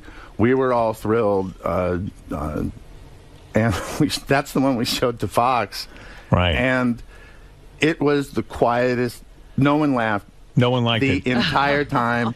And I remember Barry said, how many of these did we order? That was his You're saying you're sitting there in a room. This is your baby, so to speak. You've worked on it now for months. Yeah, years. Years. A year, yeah. And then Barry Diller sits there in the meeting watching this thing. He's the head of Fox Network, and he goes, boy, this is... well, I don't want to disparage Barry Diller. No, the guy, he greenlit the project. Yeah, he was smart enough to do that. It was a thing that... were the ratings big right away? It was the highest rated show in the history of Fox when it debuted. That's right. And probably now Fox would probably be less likely to put a cartoon on in prime time because they're a little more successful. But I remember back then, they didn't have a whole lot to hang their hat on. So you probably could get more shows approved there. Avant-garde type shows or shows that aren't necessarily network fare. They were taking chances. I mean, that was a huge chance. I mean, it's weird to think that people were saying, can a cartoon succeed in prime time? Right. And then they were also saying, well, will you be able to syndicate the show? Right. You know, what I guess... What kind of life does this have? Well, you know, I guess maybe you could put on at 3 in the afternoon or something. You know, of course, it runs all during the day, everywhere in the world. And because you were one of the originators, you owned a piece of it. That was probably your first time you owned something, right? Something, something big. Worthwhile. Something worthwhile. Yeah. And the rest, as they say, is history. I mean, you made so much money in that thing, and it still makes money. It still generates money. Sure. People tell me people tell me, you tell me, that... The people are Sam. Yeah, no, well, that's really not Sam. It's everyone around Sam tells me that there was I forget who told me, but at one point someone said to me, you know, Sam has a piece of the merchandising, has a piece of everything. And he goes, and do you know Sam sold his merchandising? And do you know that Sam now got the rights back to his merchandise? He bought it back. He didn't buy it back. It reverted back to him. Oh, the guy he only sold it for a little while. The show has been on the air for so long. For so long. It became available again. It became available again. Wow. I actually... I got a really good deal on the DVDs. Right. At the time, there was no DVDs. Right. There wasn't even... It didn't even exist. Home video had just started. So I was lucky with the timing of that, too. Because they probably said, all right, fine, give him that. It won't be worth Give it to him. It doesn't mean anything. You had some sort of negotiation. They go, oh, well, these DVDs are worthless, so let's give it to Sam Simon. That means less money up front, give it to him. That'll shut his ass up. It's an unbelievable story, really, when you think about it. Someone told me, too, that when you were 23, you wrote an episode of Barney Miller. Now, was that before Taxi or after? I was a fan of Barney Miller, and there was a writer strike, and Danny Arnold's company settled like a couple days before, and I just wanted to write an episode because I love the show. So I went in there, and in a day or two, I wrote an episode. All right. So the whole point of Sam stopping by today, I want to give him a plug. He's got a show that he just got for Playboy TV. Well, this show, I don't understand. This is a show. This one you don't understand? No, I don't. I understand all of your other career. Hey, but one more question before we get to the show. Go ahead. So when do you get your first celebrity piece of ass? When you get out to Hollywood, you finally get famous, you become a wealthy guy, you're a big man in the industry. How old are you when you finally nail a celebrity? Well, I've had girlfriends. Yes. Don't be humble. So, no. I'm just saying, my Jennifer Tilly, but she probably wasn't a celebrity when I met her. Well, you married her. Yeah. Jennifer Tilly. That was the first one? That was famous? Yeah. Famous woman? Yeah. Good for you. I think so. Braggart. And what was the advice How dare Jennifer gave you? What? And what was the advice Jennifer gave you when you got offered The Simpsons? She said, don't do it. It's a horrible idea. And then when you got divorced... We got divorced after 13 episodes. And we split after 13 episodes, and she gets a piece of everything. What a great country. I love that. And her advice was not to do it. I know. I wouldn't take it if I were her. Well, once she called me, and she was crying. And she's going like, I told you not to do the show, and it's turned out to be this amazing thing, and you're such a genius, and the money changed my life. And I thought she was going to say, I've had enough money. I don't need any more. It's just, let's stop. And I'm going, go on, get to the point. And she goes, I just want to say, I go, what? She goes, thank you. Thank you. So did she get half of your money from The Simpsons? No, she doesn't get half. But how much money do you think Jennifer gets? How much do you think she's realized over the years in terms of an accumulated wealth? How much money did you think she collected as a result of just being married to you for the first 13 episodes? I would give me a guess guesstimate. that ultimately she will. It might be how many? It might be 1, 2, 3, 4, 5, 6, 7, 8, 9 figures, maybe. Well, what do you mean? How many 9 figures? No. He's saying, 9 figures get you I think by the time it's all said and done, how much? I don't know. Isn't that $100 million? $100 million. Maybe. Well, I don't know. I don't know. 9 numbers could be more than $100 million. That's what I got, but I'd say I didn't want to say an exact number, but I'm saying I don't think it's ever going to stop. Right. How long were you married to her for? Like, was it a year or 2 years? No, like 7 years. 7 years? Yeah. And you think she'll realize about $100 million off of that? I hope so. Just a little piece of it. That would thrill me to death. Unbelievable. Because it means he gets so much more. Right. But that's got to bother you somewhere. It doesn't bother me at all. I don't believe it. Me neither. I got to tell you, it doesn't. It's the law. There's nothing I can do about it. He's resigned himself. I left the show after 88 episodes. Right. How do you think Fox feels about me? Yeah, but you created it, Sam. You created it, though. A lot of people create shows and never get a dime. Her contribution was to say, don't do it. Well, that is an amazing story. That really is. $100 million probably when it's all said and done. I don't know. You don't know. You don't know exactly where it'll fall out. Look, we've been more supportive. Give us some money. Yeah. Let's. I hit a $40,000 jackpot in Vegas 3 nights ago. How much? Oh, you just $40,000. You hit you played the slot machines? Yeah. So what happened? You go there. How much money did you invest in the slot machine? In this one, probably about $50. $50. You're standing there playing with the old ladies with the buckets. The reason because you're talking about this money, and I tell people I hit a $40,000 jackpot. The reaction is always, "Oh, good for you." Yeah. Money goes to money.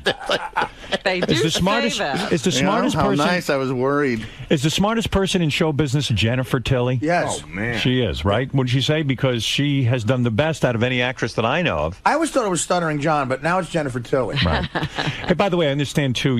Sam took his money and actually devoted a lot of his money to helping animals. Yeah, it's and has amazing. This wonderful operation in Malibu where they bring these dogs and then they retrain them to become hearing dogs for people who are deaf, people who are blind, this kind of thing. We also started a new program where we're training dogs to be certified assistance dogs for vets with post-traumatic stress disorder. So it helps people, too. Right. Yeah, it helps everything. By the way, I understand, because you wrote me a note. You were very upset when you heard that Scott DePace hit his dog, right? Our director, our TV director. You were unbelievably upset with him, weren't you? But it's just, listen, this guy has so many crazy beliefs. You know? Right. You mean his dog? How did you feel when you learned that Scott was beating his dog? There's the guy. There's Scott. Beating is not what I was doing. Describe to Sam what you did so Sam can correct you. If that's a dog's ass right there, go ahead. Sorry for the people on radio. Yeah, right. Her ass. I would go. No. Oh my God. That's horrible. You don't have to do that. Not. The microphones get that. And why did you do that? I did it because that's how I've trained all of my dogs, and it's always worked. Well, see, the dogs are amazing because they're the ones that figure it out. You know, you don't need to do. You go no. You go like this. Bark at them. You go no. Yeah. You know, as a matter of fact, I've even learned that saying no isn't even necessary. You just give them a lot of praise. You don't even have to go no. Positive reinforcement works incredibly well with animals. What's the downside to smacking them on the ass? I think I've done it maybe 20 times. 20 times? Yeah. Wow. To this particular dog? Yeah, to this dog. But you've been doing it for years. I know you were very angry with him, Sam. Well, I think, you know, even Hitler, they said, was nice to his dogs. Another fascist, but I guess... Listen, man, I love my dogs. Scott. You know what? I didn't hear exactly what you said. I heard it was pretty bad. And, you know, I can raise my dog however I want. Sure, no one's I'm stopping not doing anything bad to her as far as I'm concerned. You don't need to hit your dog. Because you have money. You can do whatever you want. No, you cannot do whatever you want to your dog. Well, no, you can't. He's right. Sam is right. Yeah, I am right. So stop fucking it. But you know what I meant by that. And just because you can throw money at the situation and have trainers and stuff, I'm not willing to do that when I can get the same result out of smacking her on the ass. You mean you won't take the time to teach your dog the right thing, and you have to beat the animal? I'll teach the dog the right thing my way. It takes no more time. It takes no more effort. There's something in you that wants to beat an animal. No, it's not. See, that's what this is all about. Yeah. There's a lack of I love that. Same thing. It's lot why of anger. you like Howard goes it's fishing. It's a Republican thing. Howard goes fishing. No, I don't. Not anymore. No, you stopped? I stopped. Then you're crazy. No, I stopped. Howard's an animal rights activist. Was bothering me. Don't say that, because there's a crazy guy who'll call in now and start screaming. Yeah. That he's not really. Hey, by the way, your dog Cookie is on the phone. He wants to say something right now. Cookie, hi. Yeah. What are you saying? Cookie. You hate your owner? You don't like when Scott beats you, do you? Bark once if you hate Scott. All right, bark twice if you hate Howard. If you love Sam Simon and you think he's saying the right thing. Yeah, there you go. All right, well, there you go. There's Cookie. Great. Cookie DePace. The real to rescue Cookie. You should see can't have her. Whenever I say to Cookie, I mention Scott's name, he starts to growl. Watch. Scott. Scott. Say what I'm saying. You realize that you're the minority in this. As far as this room, no. And you hate minorities. The whole country, you'd be left probably 10%. Everyone. How does that make it right or wrong? Cookie, bark once. Cookie, bark once. Because you're a fanatic. Cookie, bark once if you are jealous of Jennifer Tilly. All right, that's what I thought. Cookie with the timing of Bud Abbott. Thank you, Cookie. All right. Hey, that's good. Look at Artie. Thanks, no, Artie's pulling himself together. You look good. I'm pulling it together. All right, thank you, Scott. Go ahead. You know what? You know you're a funny guy, Sam. Scott finally is here. You finally had your chance to confront him, and I think you let him off very easy. I think he was afraid of being hit, too. Yeah. Well, listen, no, Sam, you don't want... When I saw him hit that couch with such force. Right. Ralph, hi. What do you have to say? Quickly, Sam, tell the story of how you actually ended up with such a great deal on The Simpsons with the negotiation. No. I'm not going to talk about that. What is this, Ralph? Stop. It's Sam's story to tell. It's very interesting the way how they had to do whatever he wanted, basically, at some point. Sam's shaking his head, not wanting to go down the road. Ralph, we're not going to talk about it. I think it's a legal issue. Let's go to Josh. Josh, you're on the Ralph air. Up? I don't know. Well, Josh, you're on the air. Oh, he wants to talk about his show. Poker show. Oh, yeah. All right. Yeah, so let me do that. Yeah, quickly, Josh. Explain I'll take a question. Go ahead, Josh, real quick. Hey, is this guy like Ralph's dad or something? Got the same type of lisp, I've noticed. Lisp? Yeah, no, you like fuck the same chicks.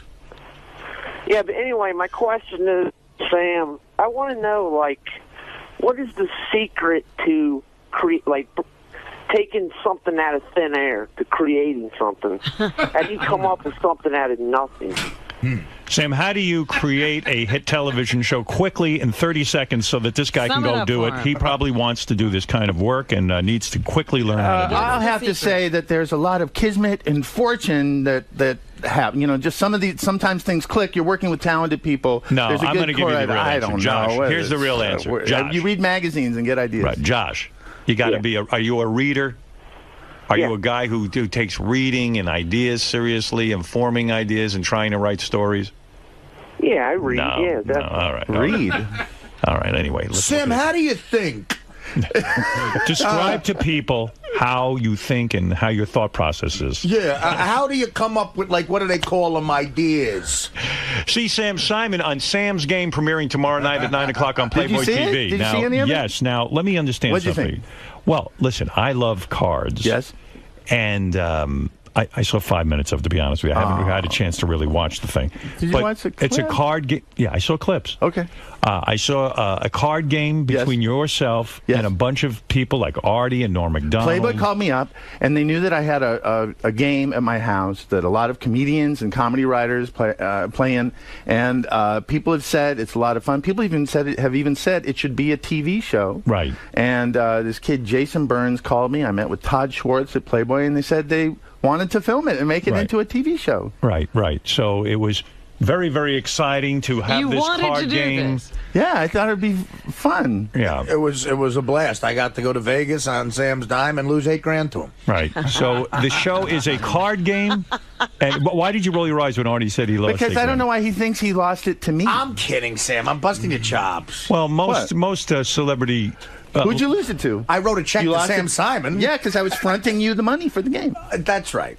So you lost it to Dave Attell. I lost it. No, Dave Attell lost 15 G's too. I don't know. I mean, and Attell's coming in here later, and he'll explain that. He thought it was for charity. It's kind of a fun show because it's a card game going on. Yeah. And even your ex-wife pops in, Jennifer Tilly. Yeah, well, she plays in my home game all the time. And she's great. And yeah, she's a great poker player. She's won a World Series of Poker bracelet. And her boyfriend, Phil Locke, the Unabomber, plays too. Is that right? Yeah. Oh, I didn't know she was going out with a guy who's a actual card player. He's actually the Unabomber. Oh, the real Unabomber. That's his nickname. Ted Kaczynski. Well, Sam, I'm excited because I want you to have a success on the Playboy channel with the card game. The card game goes on, Robin. I happen to I could watch people play cards all day. I love to watch It's card fascinating. games. And the thing about this show is, like, usually you're watching really good players. Yes. And this show, you get to see, like, what your average neighborhood players, even though they've got some money. It was very interesting because the part I saw, Artie was playing. Uh-huh. And that's some non-standard, that's what people call non-standard play. There was 5 times where Artie had the winning hand going, and he folded. He didn't even know? He didn't. He had no idea. He totally played it wrong because you see what the other guys have in their hand.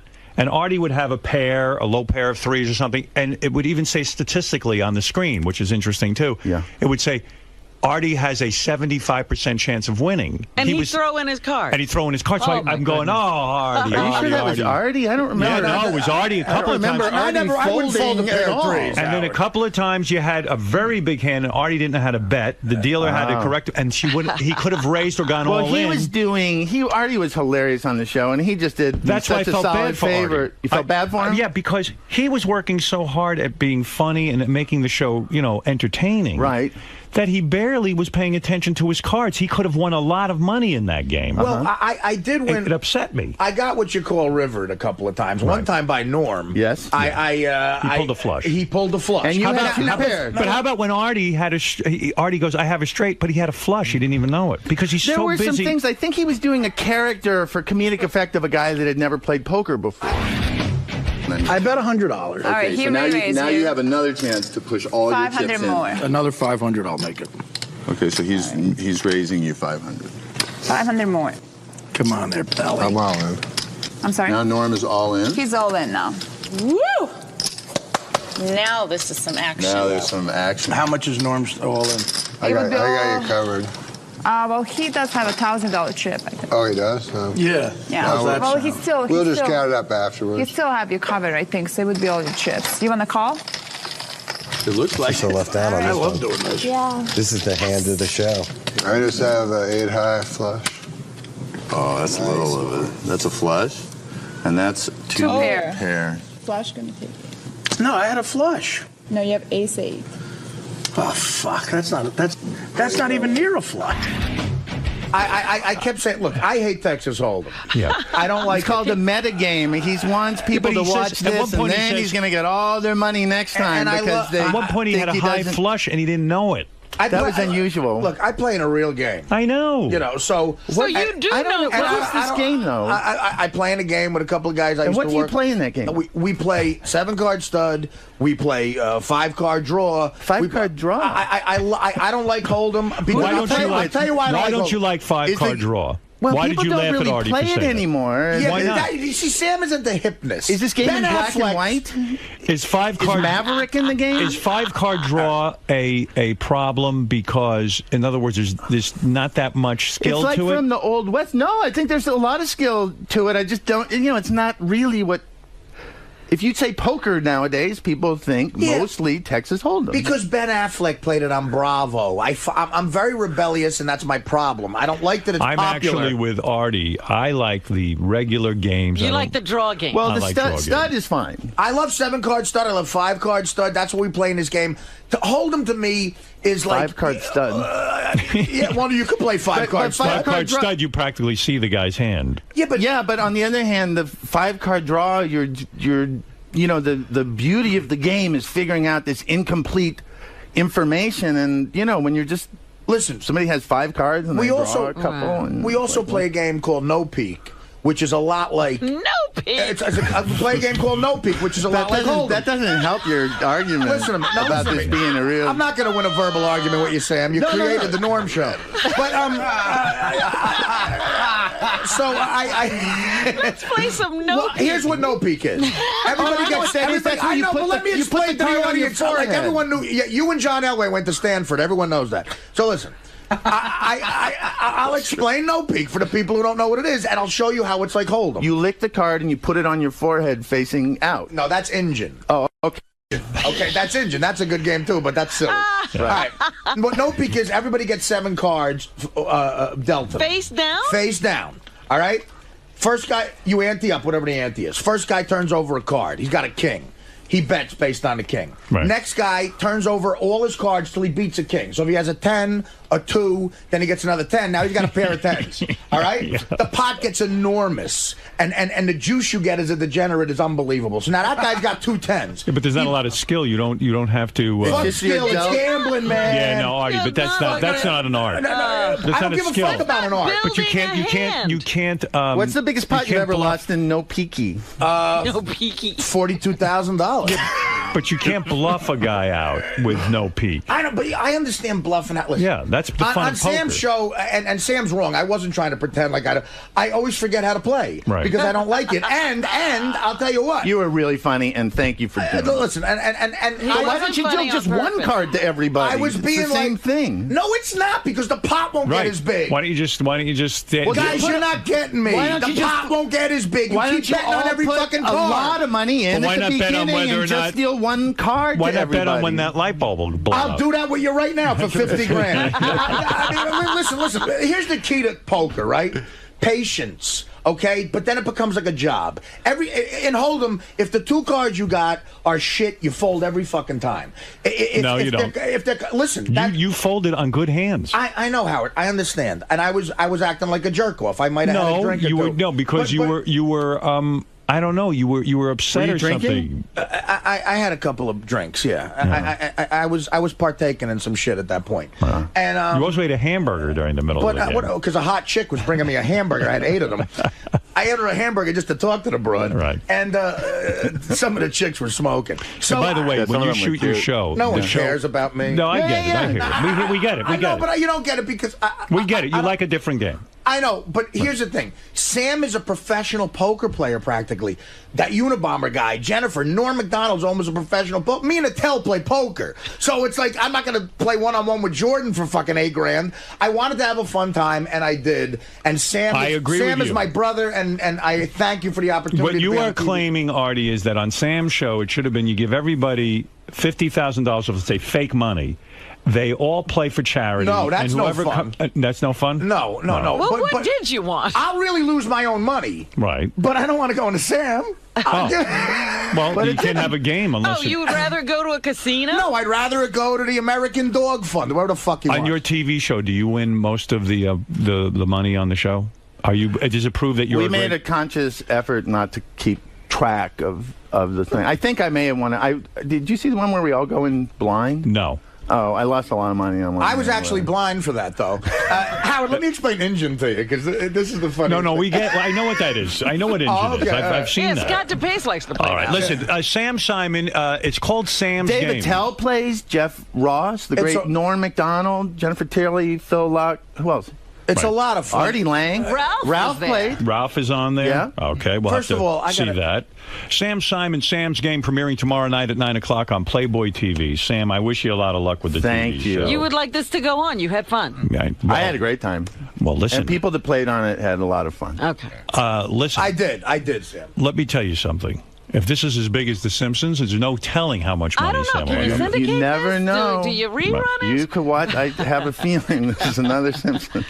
Sounds like this might be the same magic. It has could the same be. components. You never know. By the way, Barry Diller. JD liked it. Barry Diller said to me just the other night, he said, you know what? There's no way Sam's show can work. So, we ordered how many episodes of this? Sam, I told you not to do it. Can I get $100 million if it works? In fact, Jennifer Tilly herself said this was a bad idea. And you know that's lucky. Sam Simon on Sam's Game, premiering tomorrow night at 9 o'clock on Playboy TV. Check it out. See if you have some fun hanging with Sam and his card game and friends. And it's a lot of good times and a lot of hot chicks on there, too, from the Playboy channel. Brandy Roderick? Brandy Roderick. Beautiful girl. I sat next to her, Howard. Beautiful girl. Talk about why I couldn't concentrate. Right. But she's also, like, really cool. Yeah, she's whatever. a lot of fun. Very nice, very nice. That's what she I actually hear. was very nice. But, that's I'm true. trying to play poker. I'm drunk. I got a playmate next to me. Yeah, 2 threes. I don't know what the fuck it is. Yeah. I felt bad for Artie. I feel like you bamboozled him. There were a Because lot of obstacles there. he was busy trying to be funny. He was busy trying to hit on Brandy Roderick. Did you see when he hugged that girl? When he hugged that girl, I thought they were going to arrest him. What girl did I hug? I don't even remember. You hugged doing a it. girl. You got in her space. You Which shouldn't have. girl? There was a girl sitting there. Not Stacy. Stacy. No. Not Is he Brandy. like a masher on it? Yeah. Am I like a masher? No, Robin. I was on there like, William F. Buckley. But anyway, it's a fun show. It actually is. It was so much fun to be out there with Sam and play, and with guys like Ross and Attell and Norm and Sam. It was great. That's right. And good luck to you. Thank you. Playboy Channel, Sam Simon, Sam's Game, premiering tomorrow night at 9 o'clock on Playboy TV. You made the point that Sam has the ability to hire trainers and go about things in his own slow way and doesn't have to train a dog and keep it from peeing on his floor and stuff like that. Listen, I could spend thousands of dollars and get a trainer and do all that stuff. I don't feel like doing that. I'd rather spend that money on the golf course. Thank you. Do you think this is indicative of how Howard has changed over the years as he's gotten more money and he's siding more with celebrities and their way of doing things? He's definitely getting more liberal, more I've got enough money, so now I can be, more liberal in my ways. And I think maybe Beth is swaying him, with the dog stuff. But I love my dog and I would never hurt it. But just because I smack on the ass, she gets the message and that's it. It works. Do you think there's a certain smugness about Sam, the way he goes about making his points? Because it seems like if he were able to present his point in a nicer way or a more constructive way, you might be willing to listen to him. I'm not really willing to listen to anyone around here, so I don't think anything he could say in any way would sway me unless he... if someone said, hey, I'll train your dog for free, I'd say, all right, fine, you going to pick her up too? Maybe, but... listen, when you do something and it works, my whole life I've had dogs, my whole life I've done it this way, my whole life it's worked. Suddenly there's a bunch of idiots in there going to tell me a new way and that's the only way? It's not true. And they're also trying to paint Cookie as like an abused dog, when in fact she's probably a very happy and well-adjusted dog. You know what she did this morning? I sat on the couch as I was making my coffee to get ready for work, and she comes up on my lap and just starts rolling all around and cuddling, and she's a great dog. So she loves me. This is just a bunch of liberal spin on how to raise your animal, and it's just horrible. Sam, was it good to? Did you enjoy confronting Scott today about the animal rights issues and stuff like that? This is, you know, I mean, we were having fun in there, but people shouldn't hit their dogs. Do you think your comparison to Hitler was a little harsh? No, I think it's completely appropriate. I think his politics are driven by the same lack of empathy and selfishness that Adolf Hitler had. No, I don't think it. I mean, obviously he's not Hitler, but I think it's apropos.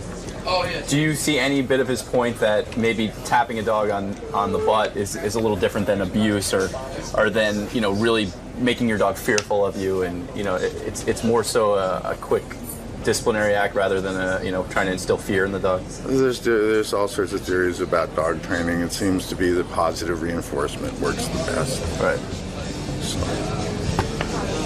dogs figure it out. They train themselves. Most of the time. Hitler, I apologize for the Hitler. I'll say it. Scott's an animal. Scott's Hitler. I think Sam should hit Scott like Scott hits his dog. See if he could train him. See if he could get him in line. If you were my dog, I'd like use a Guys, can we not block up the hall? Like, shut up! Could you move out of there, please? Scott, discipline Ron. I don't really Discipline give a Ron. shit. I really don't care. Could you not block up the hall? No. Why do you always have to do the interviews right in the middle of the floor? Ben Ronnie. I don't get it. This isn't a show. This is work right here. But you're blocking two entrances here. You can't fucking move over there. Scott's standing right here. Yeah. Hit him on the ass. No. Come on, hit him on the ass. Fuck Come on, get him. How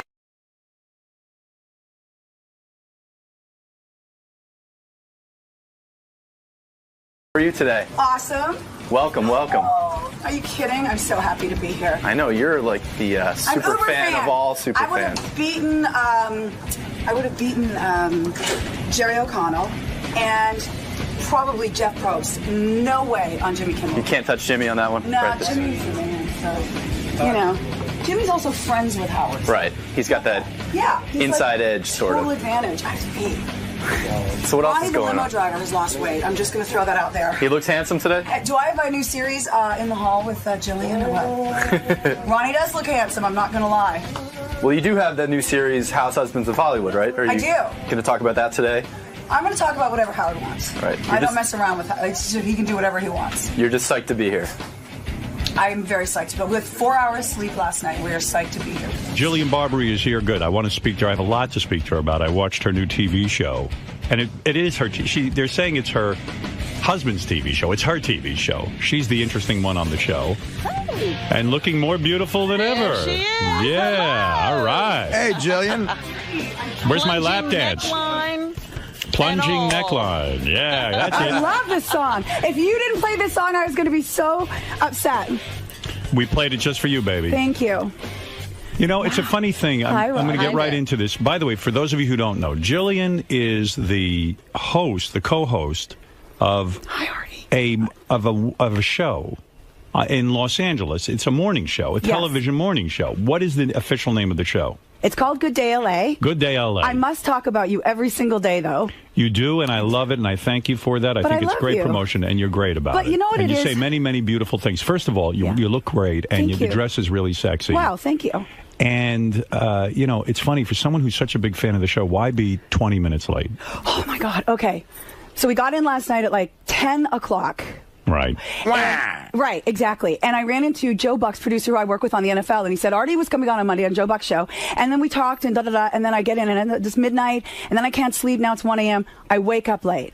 And I go, oh, my God, I can't. Okay, so we get our driver, finally, and he takes us to the wrong building. So I'm like, I know Howard's not at 30 Rock. I know he's not at 30 Rock. That's where they took us. So I'm so sorry. I'm I should have banged you when I was single. Oh, big my mistake. Should have definitely given it to you hard. Thank you. I'm single. I'm going to talk to you about some things. Yes, whatever you like. Okay, so let's get right into it. Yes. First of all, I watched your new show. Okay.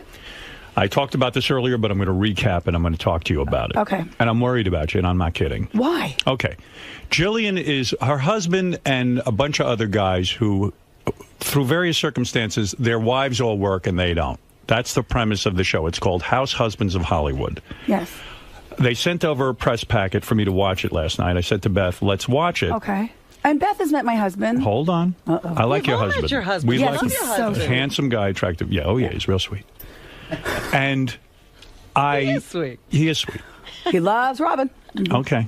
We know what he loves. And I'm going to tell you something. You know, I like you a lot. Thank you. And I think you're attractive and you're bright and you deserve your success and you work hard for your money. The premise of the show is all guys who, for one reason or another, aren't really working, making money, they're house husbands. The show happens to be terrific. We decided to watch it for about 10 minutes. We were going to give it. And we ended up watching full 2 episodes. Wow. I fast forward through all of the couples except for you and your husband. If the show didn't have you and your husband, it would not be successful. Well, because we fight. You know? That's right. Now, because there's honesty there. My girlfriend is here, Lisa's makeup artist, and her husband is the former Dodger. Mine's the Marine sniper, but you can see why he's a Marine sniper. He's very... Okay. Wait, Marita Hot. I noticed, chick. I'm sorry. Go ahead. She's got a hot makeup artist. Let me make my point, if I may. Yes. Okay. Jillian's show, Jillian Barber's show, is not even billed as a Jillian show. No. It's more like her husband's show. But trust me, if Jillian's not on the show, no one's watching it.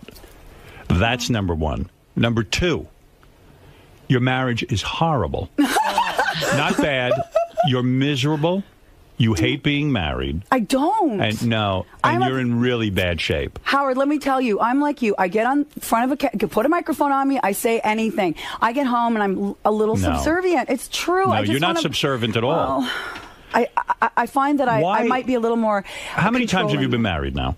Well, this will be 2. All right. You're a very attractive woman. What age were you when you started to get success in television? Well, I started at 22 in Canada, and I didn't really have success. But at 24, I moved to Miami. You moved to Miami, and you became a weather girl. Correct. Obviously, because of your beauty and your personality, you become successful, and they move you to L.A. Yes, I moved to L.A. when I was 26, and I've been on that morning show since I was 26. Right. Yes. And you are the reason people watch the morning show. Well, that's very nice of you to say. Well, it's not because of Steve, and it's not because of the Lucy, whatever her name is. Mm-hmm. I don't even know her name. Right. It's because of you. You're fun to watch. Thank you. All right.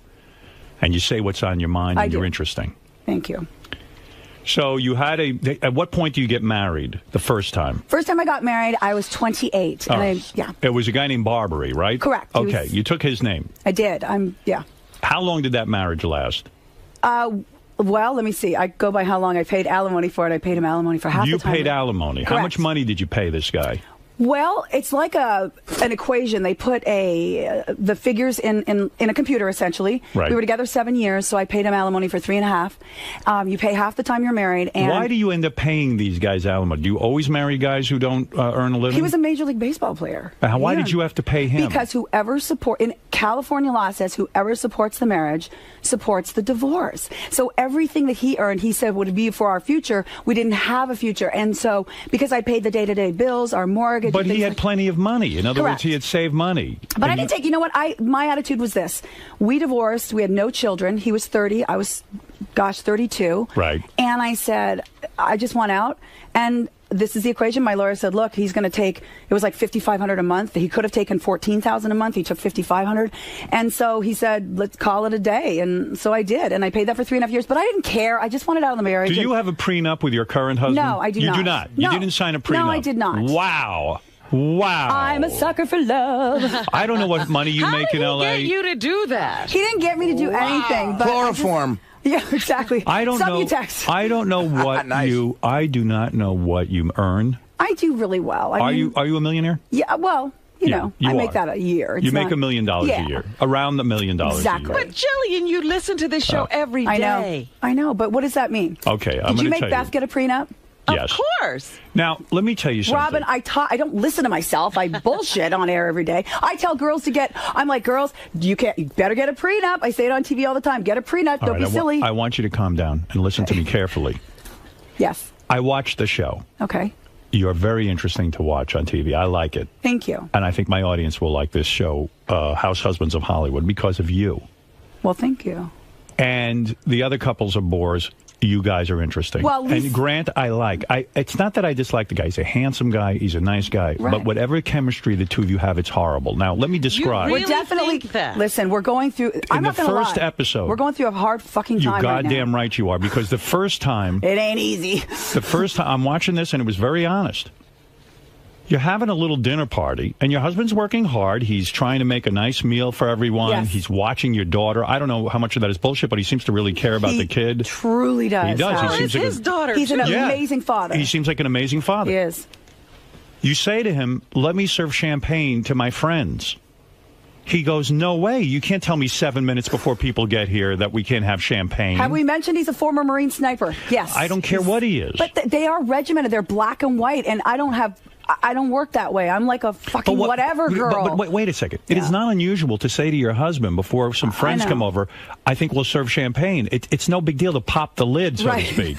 What was the problem? And you're rolling your eyes. You hate him. You hate him. Howard, my God, I love the man. You're rolling your eyes. You're thinking he's jerky. No, I think that he's got issues. He's a little uptight. Absolutely. Then in the next episode, you're there with your husband. Yeah. You're the breadwinner. Correct. You were living on your own. You were doing just fine. You went shopping. You're a hot chick. You got to look hot for that. The reason people watch you on TV is you dress great. Well, thank you. But people assume that I'm like Kelly Ripa where they give me clothes. They don't. I've bought my own clothes for 20 years on TV. So you say to your husband starts complaining about what you spend on clothes? Right. And to your credit, you don't even say to him, hey, listen, Jack, I'm earning the money here. How dare you sit and tell me? Well, why don't you go get a job, and then we'll worry about it. Well, I did say, some women, I'm friends with a girl who's married to one of the most successful agents in Hollywood, and he's just like Uber agent, and he owns the and they're really rich, and she puts money on his credit card, and he could give a shit, Right. So I did say that. I said my friends spend their husband's money and nobody cares. There is a huge issue between you and your husband that you're earning the money and he isn't. Well, especially since he's a Marine. You mean for him there's an issue? Yes, there is. There's resentment. Howard, I'm a big fan of therapy, and we're working through some stuff right now because I do love him. I want this. Your marriage is going to end in a divorce.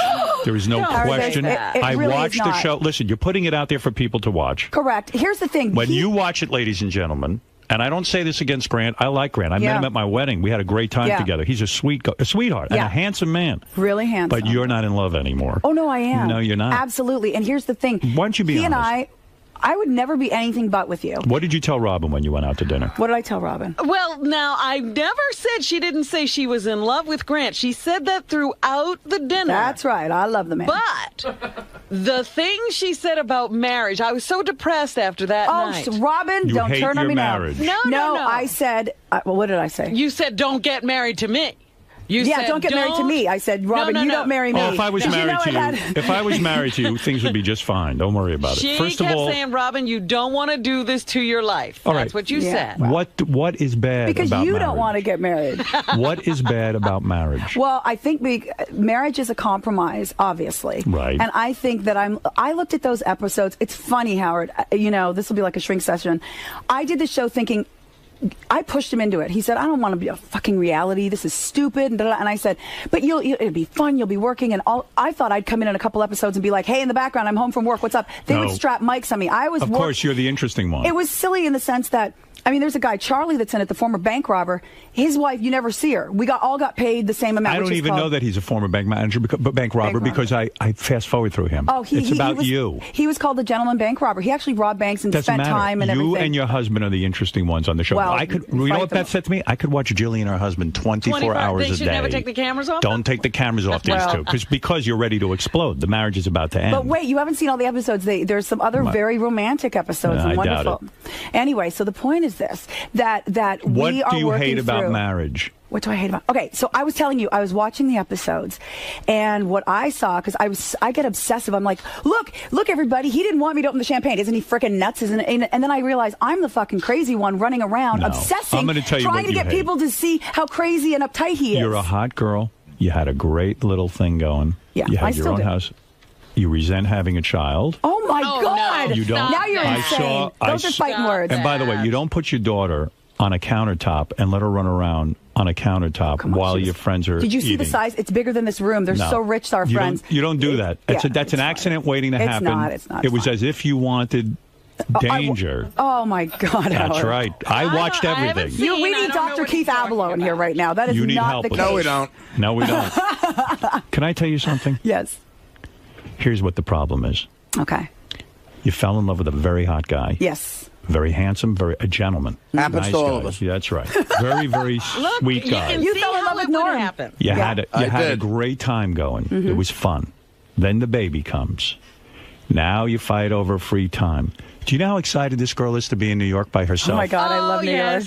Yes. And she's without her husband and without her daughter. You know how happy she is? If she was going to be honest and tell us. You were bursting with excitement on your TV show yesterday. The truth is that I tell my husband, he said, a trip to New York. And I say, well, not for you. Right. Because I like to I call them my pussy posse. They're my girls, and we hang. And we had dinner with Robin and Ralph, and we had such a great, all the girls. You say we had a great time. Yeah, all the girls. We had a great time, but you sat there and complained about your marriage No, I the didn't, entire Robin. evening. Please Robin, tell me I did not. Tell I the just truth. said, But you don't realize what you did. You know, like I came away and I was like, I was like, Jillian's miserable. I feel so I bad am for so her. not miserable. I said that we were going through a rough time and that it's work. And let what me you were tell saying, though, was, Robin, don't do Yes. this to yourself. Well, I love you. Why Looking out would you for you. say to Robin not to do it to herself if you're so happy? I listen, I think that marriage, it's ebbs and flows, and it works sometimes, and sometimes you want to fucking kill the other person. Do you yearn to be with another man? No, that's the one thing I do not yearn for.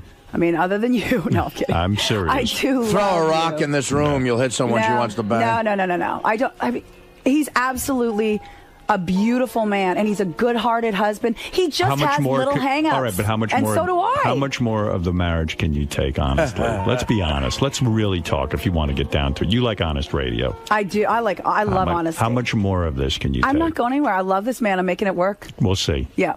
I don't think so. Yeah. Not based on what I saw on this show. Yeah, we've been married for 3 years, and let me tell you, at first, I'm not going to lie, we got married after 3 months. It was like a bliss. Oh, you're kidding. You only knew each other 3 months? No, we actually knew each other 5 years, but we dated and then knew, we knew. Why wouldn't you sign a prenup with this guy? You know your track record with men. You know that you're unhappy. I was married once before. I mean, what do you think marriage should be like?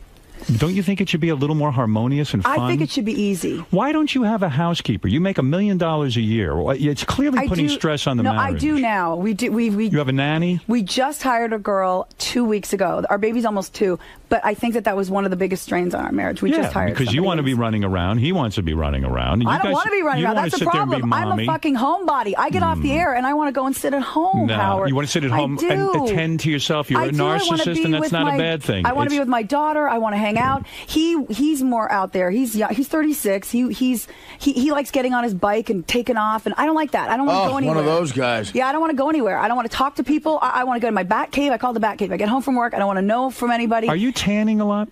What is going on? Just a spray tan. Oh, this is spray tan. Yeah, I don't it looks do real good tan. on you. Thank you. I don't do real tans. Titties look amazing. Wow, thanks. They're fake, they're real. right? Nope. That's real. unbelievable how good they look. 100% real Canadian bacon. I should have banged you. Wow. I made a mistake there. I love that Angie Everhart came out and said that you were the best, but I knew that. I said, this guy is sensitive. He's going to be a wonderful lover. It's got to. Please. You know what I know that. I put out for a girl. I go crazy. Me too. You got to do that. He wants a good report. Listen, I live for those good reports. Believe me. She gave you, and so did Robin Givens. I mean, you really have you do. You know that. I'm good at it. You are. I'm and now good. Beth is so happy with you. Oh, my But you God. guys have your moments. I know that, No. yes, you do. Howard, don't lie. Absolutely We don't you do. have the pressure you and your husband have. What's the pressure that we have? You have the kid. Dude. You're making. It's very odd when the woman makes the money. It always becomes Is an it? issue. For Of the guy? course No, it it is. Not for the woman. Why is it?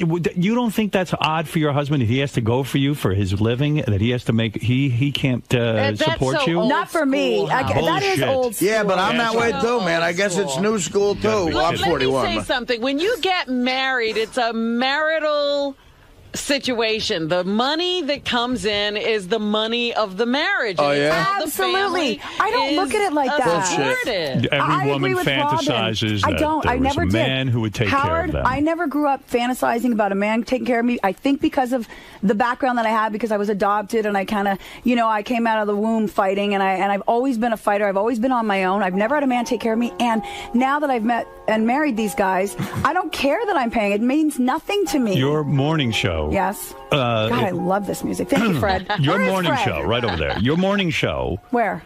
right over there Fred's behind hand. you. Are you a fan of the show, Julian?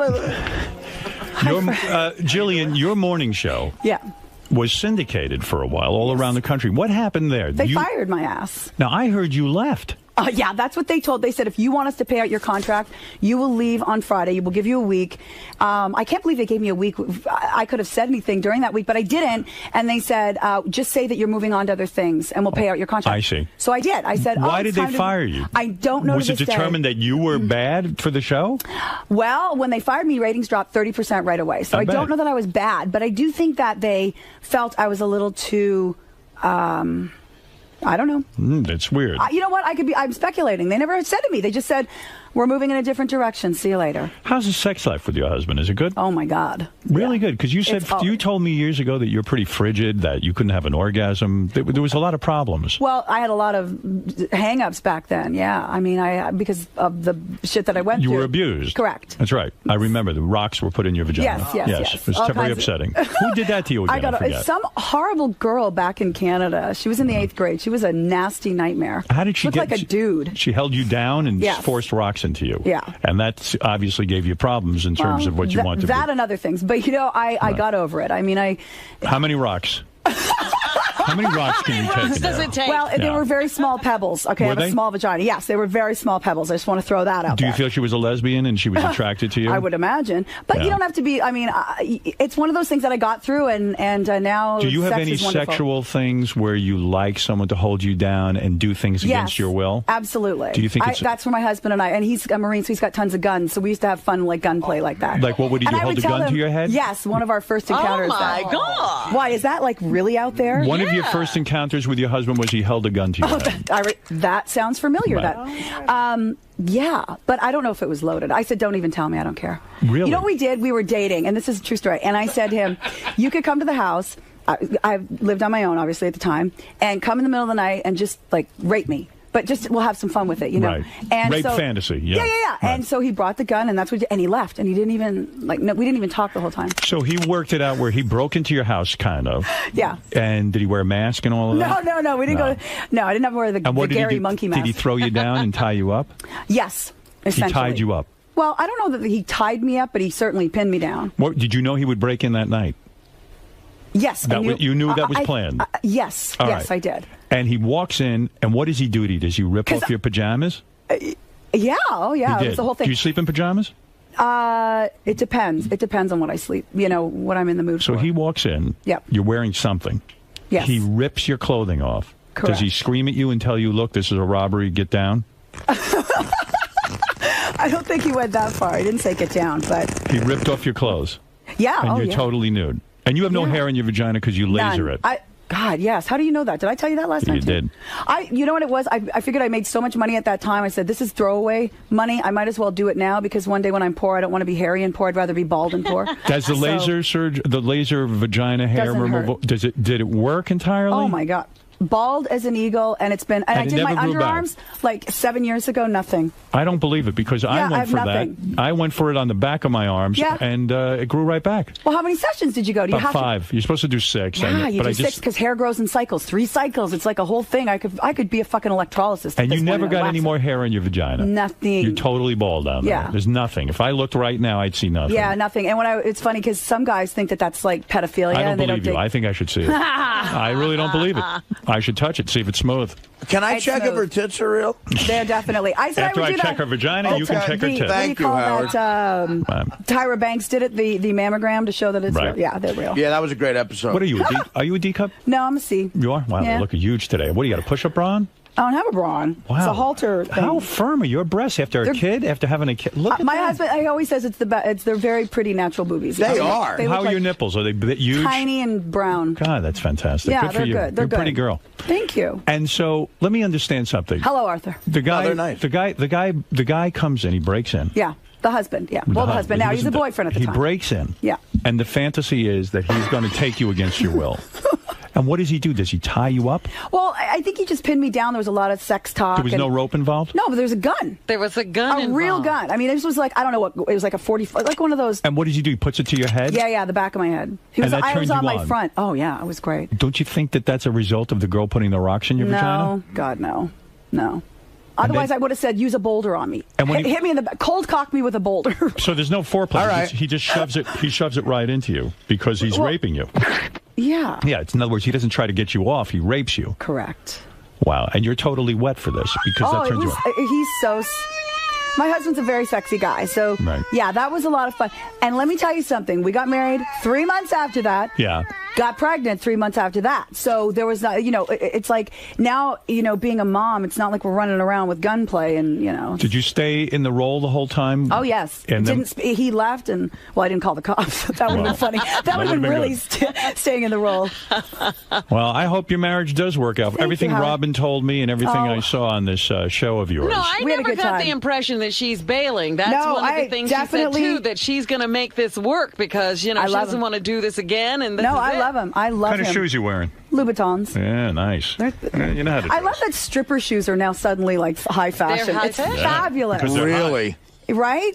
When you were single, oh, by the way, you're friends with that new judge on American Idol, Cara DeGuardia. I like her a lot, yeah. I didn't like her, but when she took off her clothes at the end of the season, she was very hot. Way to close it. People got on her case for that, but you liked it. I loved it. Come on. Why wouldn't you like it? Yeah, and anytime I'm a girl... just saying, I read a lot of bad things about it. Anytime a 38-year-old girl will go up against a 21-year-old idiot. And look, the girl, I'm not going to... She got a smoking body, bikini girl. But it's not a fucking bikini contest. It's a singing contest. And she was an asshole to Cara about it. She was just an asshole, even after the event. And Cara was out of line. She was mean to the girl. She was a young girl. Come on, she wasn't out of line. She was a young girl. You don't sit there and make fun of a girl. She's dumb. Showed her up. She said that's not how the song should be sung, and Cara sang it and knocked it out of the park, and it pissed off that bikini She's seen any guys?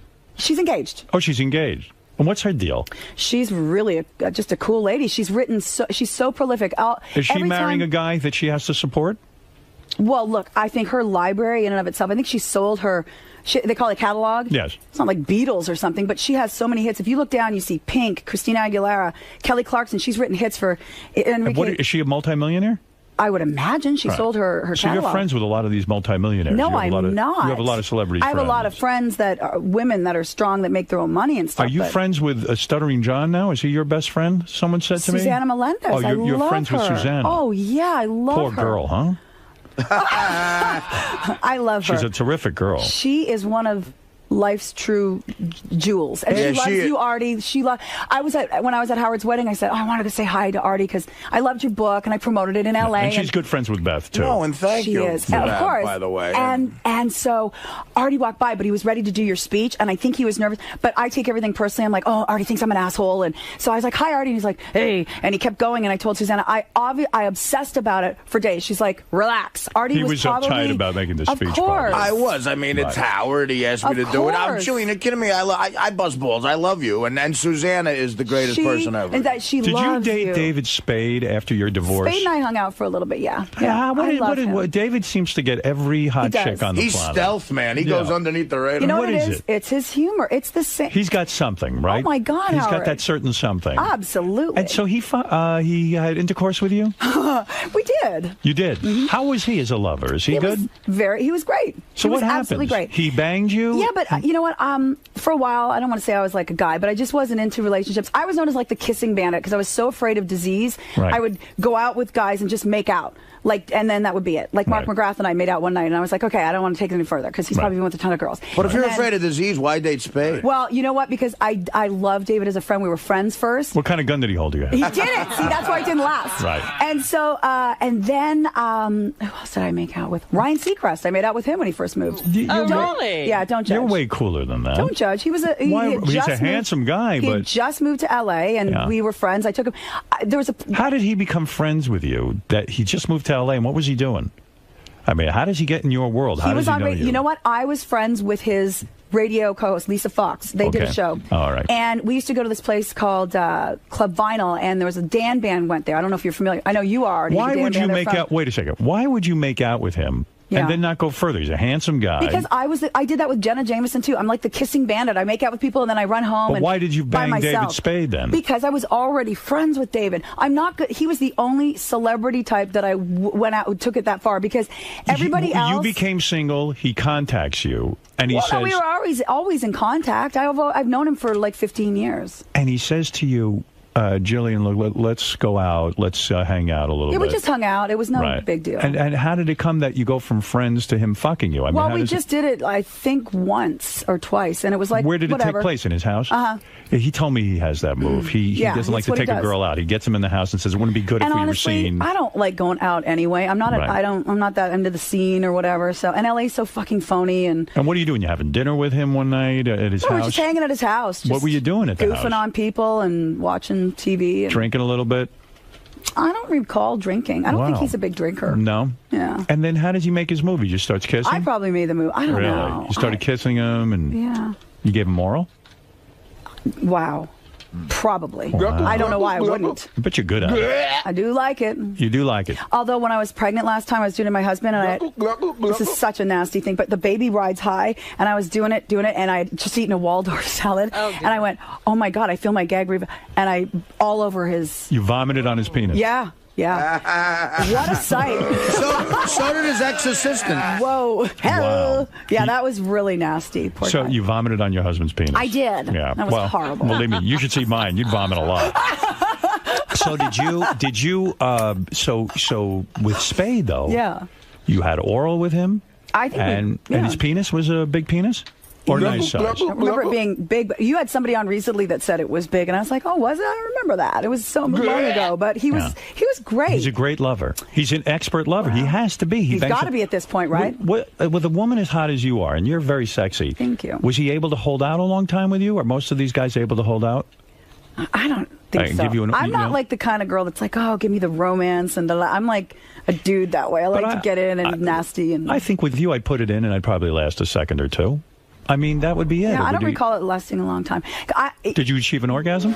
No. You did not. Not with him. No. You know what it is? I need to feel really safe so I can be really out there, like with my husband, and that's we have toys and we have talk. A gun. It's nasty. A gun. You require a lot of foreplay? A gun would be a toy. No. Yeah, do you ever like a guy just to get on top of you and put it in? Hello? Yeah. The gun episode. You don't need him licking you? Don't need the whole shebangy bang. Sometimes it's nice, but I don't need it. You don't need it? Nope. What a fascinating girl. Listen, Jillian Barbary is on House Husbands of Hollywood, premiering August 15th at 9 p.m. on the Fox reality channel. Now that Robin. Build up. Well, now that you know Grant, it'll be interesting for you to see. Why are you obsessed with Fred on the show out of all the people? I've always loved Fred. I just... Did you know this, Fred? She knows I have a gun collection. You know what I fell in love at the first time when he was doing the Kurt Waldheim.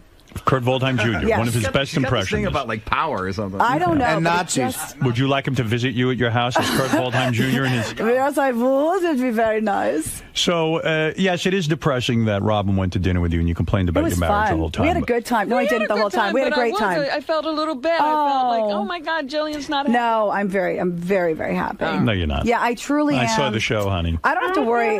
When your husband... Marianne! 1 second, Marianne. When your husband calls you... Yes. Babe. Like, you can tell he's just totally annoyed with you, and you're calling him dude. I call everybody dude, though. No. I'm Honey, you don't call me dude. I do. I did earlier. Yes, I did. Hi, Marianne. Hi, Jillian. You know what I'm thinking? You're my favorite super celebrity fan of Howard's. I'm surprised you were late. And I'm thinking that you're telling Robin that she shouldn't get married because she would have to support a man. Because at this stage in her life, Robin would be like the super breadwinner. Don't you agree? Well, I think at this point for Robin, it would be hard for you to find somebody. That was basically the conversation. But I'll tell you what, Robin's going to be signing a prenup. I won't let her get married unless she does. But her hands, you'll have to help her, Howard. I'll break her other hand. I know. Oh, my God. It's like a satellite dish on your hand. And take that yelling. Yeah, I'm bringing in... I can't believe you're the rollerblade. You know, I used to figure skate. I could have gone rollerblading with you and helped you out. Jeff the Drunk, you're on the air. Hi, Julia. Hi, Jeff the Drunk. How you doing, baby? I'm great. How are you? Good. Could you please do me a favor? Uh-oh. Would you get on that Sibian? Jillian, when are you going to ride the Sibian? Really, you're a super fan of the show. I am. In fact, can I tell you, when we did the Superfan Roundtable, right.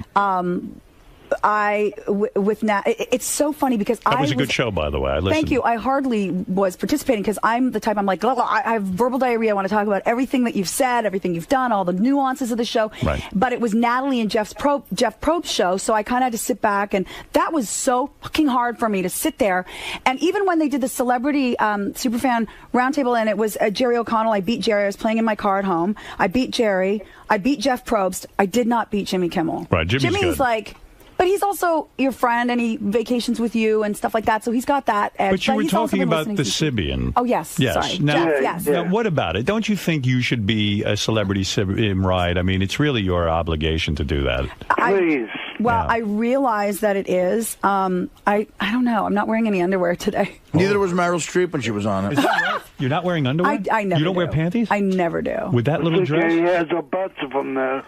Why don't you sit on the Sybian, keep your dress on? That's the thing. I'm terrified of germs. We got a bunch of... I'm terrified of It's a brand new piece. It's clean. It comes out of the plastic. And then Gary has to wear the mask. Here comes Will. What do you think? Exactly. Want to do It's it? Will Murray, everybody. Do you think you could even get off from the Sybian? No, not right now. I couldn't. Why? Because too many people around? Don't hurt yourself over there, Will. But did Will fall? What's going on? He cold cocked himself with the Do you want me to hold a gun to your head while you do it? Yeah, that would be funny. Help. Yes. Are you going to sit on the Sybian or not? No. You are not? No. All right, guys. That's enough. Sorry. Right. Well, so Look at everybody. Look at the friggin' crew coming in. So it doesn't go to waste. Gary, Jason, get on the wait, Sybian. what mask would you wear if I did? Whatever you want. You can put a gun to my head. No, I can't. We're like a pit crew. We could be. Oh, I know. I've seen it. But Believe me. I hosted the sexiest moments. Remember? It's all your comfortability. Why don't you level. sit on it with it turned off? Right. And then if you get comfortable with it, I'll turn it on. No, I honestly, I'm not. What are you afraid you're going to lose, like the Doritos commercial you're doing or something? What are you, Sunoco? What are you doing? I don't know. Sunoco. Whatever you do, I don't know. All right, forget it, guys. I want to continue Thank this you. interview. The Nutrisystem stuff. Yes. Do you make a fortune with that? God, not a fortune. I did it because it worked. It really, truly worked. Right. But it's not a fortune by any means. No. Yeah. No. Jeff, I'm sorry to disappoint. Sorry, Jeff the drunk. All right, thank you. Oh, I suck as a guest. Didn't you tell a coworker at Good Day LA that you were going to go on the Sybian?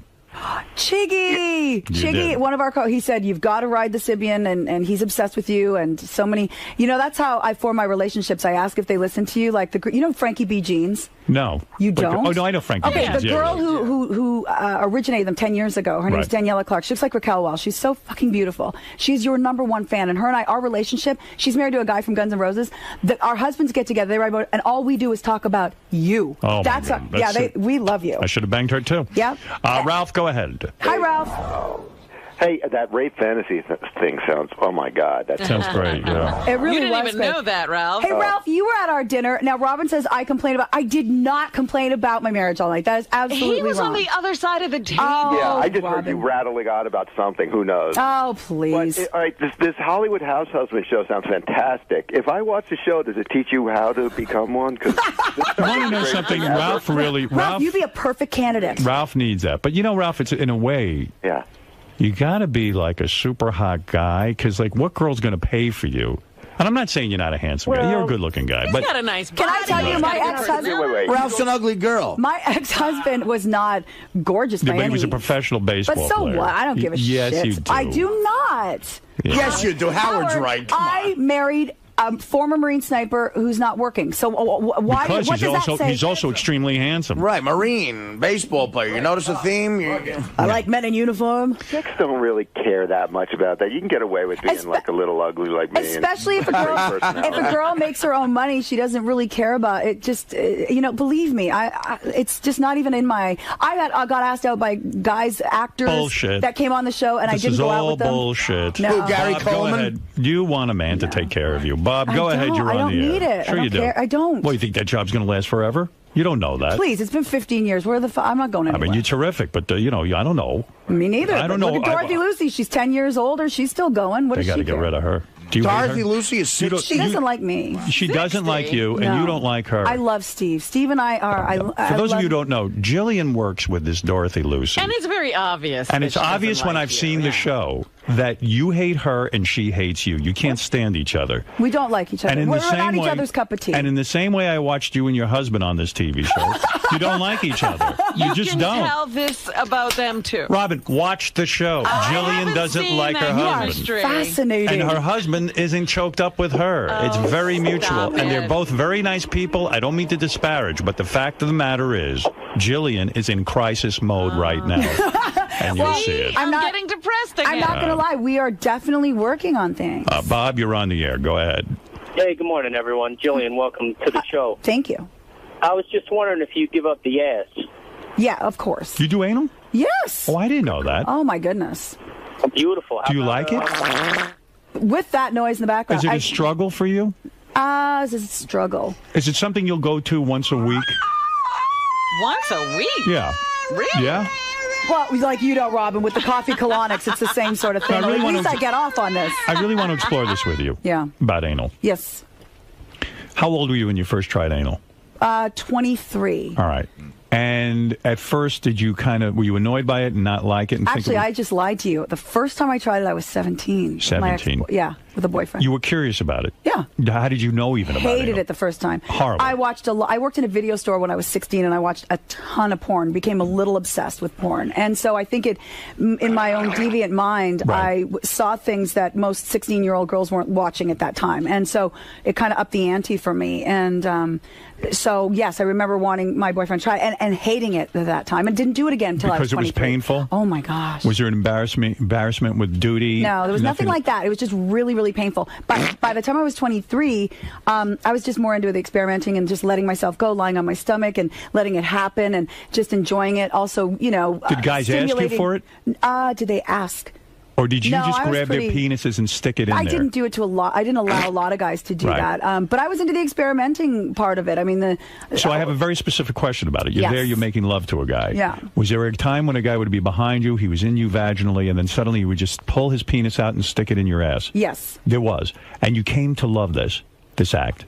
To yeah, the I point didn't- now, even in your marriage, once a week, you'll go back there. For sure, I would definitely whenever he wants to. Wow. Absolutely. And you enjoy And it. he likes it, too. Yeah. Do you need lubrication back there, or you don't?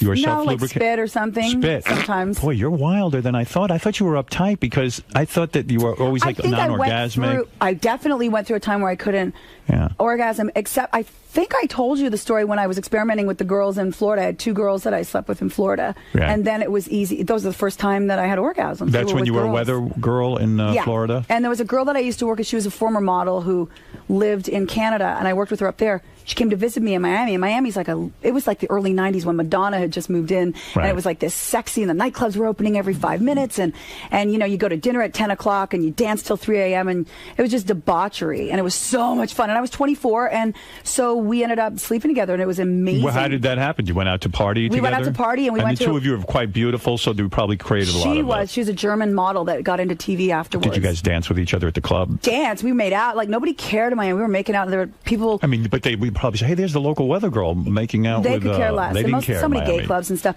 And then we would go... I took her to a strip joint, this Solid Gold that we used to go to, and the girls were really hot. And so I got back home, and she ended up seducing me. Then I told... How did she seduce you? It was just sort of like we were buzzed and it happened. That wasn't the best girl story, but the better one was when I went back to work and I told this co-anchor that I worked with. She was this hot Hispanic, and I told her, she goes, "Oh, I liked your girlfriend, the German from Canada." And I said, "Yeah, apparently I liked her a little too much too because we ended up sleeping together." She's like, "Tell me all about it." So I tell her about it, thinking I'm telling a friend.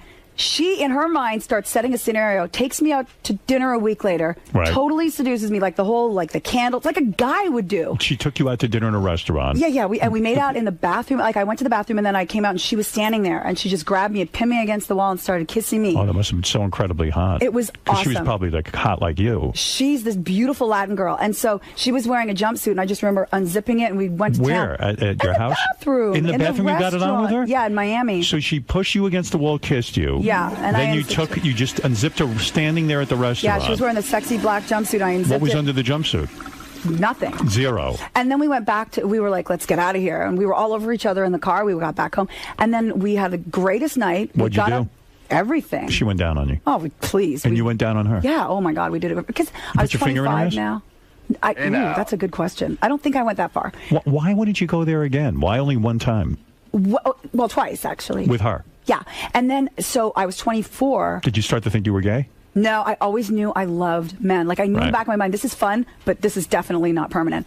And then I didn't make out with a girl again until Jenna Jameson, like 4 years ago. And 5 it was years full ago. on making out. With Jenna? Yeah. Oh, yeah. I'm but I knew shocked. I wasn't going to sleep with Jenna because it scared me. I was like, oh, my God. Xenophobic, porno star, this kind the of whole thing. thing, you know? Maybe you got to bring a girl into the relationship with Grant. Maybe spice it up a little bit. Our sex life is fine. The sex That's the life's last okay. thing we need, yeah. Right. We're It's fine. just the annoying arguing and stuff. No, it's that stuff that gets in the way. But then the makeup sex is like How good, often are you 'cause having sex with your husband? Honestly. A lot. Really? A lot. Every night of the week? Dude, we have sex a lot. Well, all right. That's Even good. when we're pissy. Because I'm one of those girls that even if I'm mad, I can still fuck you. Like, Right. he and I are definitely even though you like can't, that. even though you can't stand him that night, you Yeah. can fuck him. Sometimes it makes it better. Wow. Wow. Now, do you sometimes think, Howard, that maybe you're not willing to have these extremes of emotion Yes. go I know on? that. And that's a great I don't point. fight with Yeah. Beth, and Beth doesn't fight with me. But wait a minute. We I live never very can harmoniously. Howard, my first husband, we lived 7 years together. We never had one fight until I served him divorce papers. I was like, this is fucking ridiculous. I don't feel a lot of highs or lows. I just feel a lot of nothing. I feel a lot of highs with her. Yeah, well, you guys are complete doing good. newlyweds. We're doing She's well. an angel too. She is. You got yourself an angel, and She's a good girl. And she wants to please you, and I want to please my husband. The difference is, like, I'm no different than Beth. The only difference is, and this is where it comes that stuff that you're talking about. I think women and men, fundamentally, men want to go and hunt and gather, and women, but now I'm in the role of doing the hunting and gather. But then I come home and I still want to please. So it's like this weird, and we're the ones that get pregnant and give birth and all this. And so I think there's been... You feel like you're doing everything.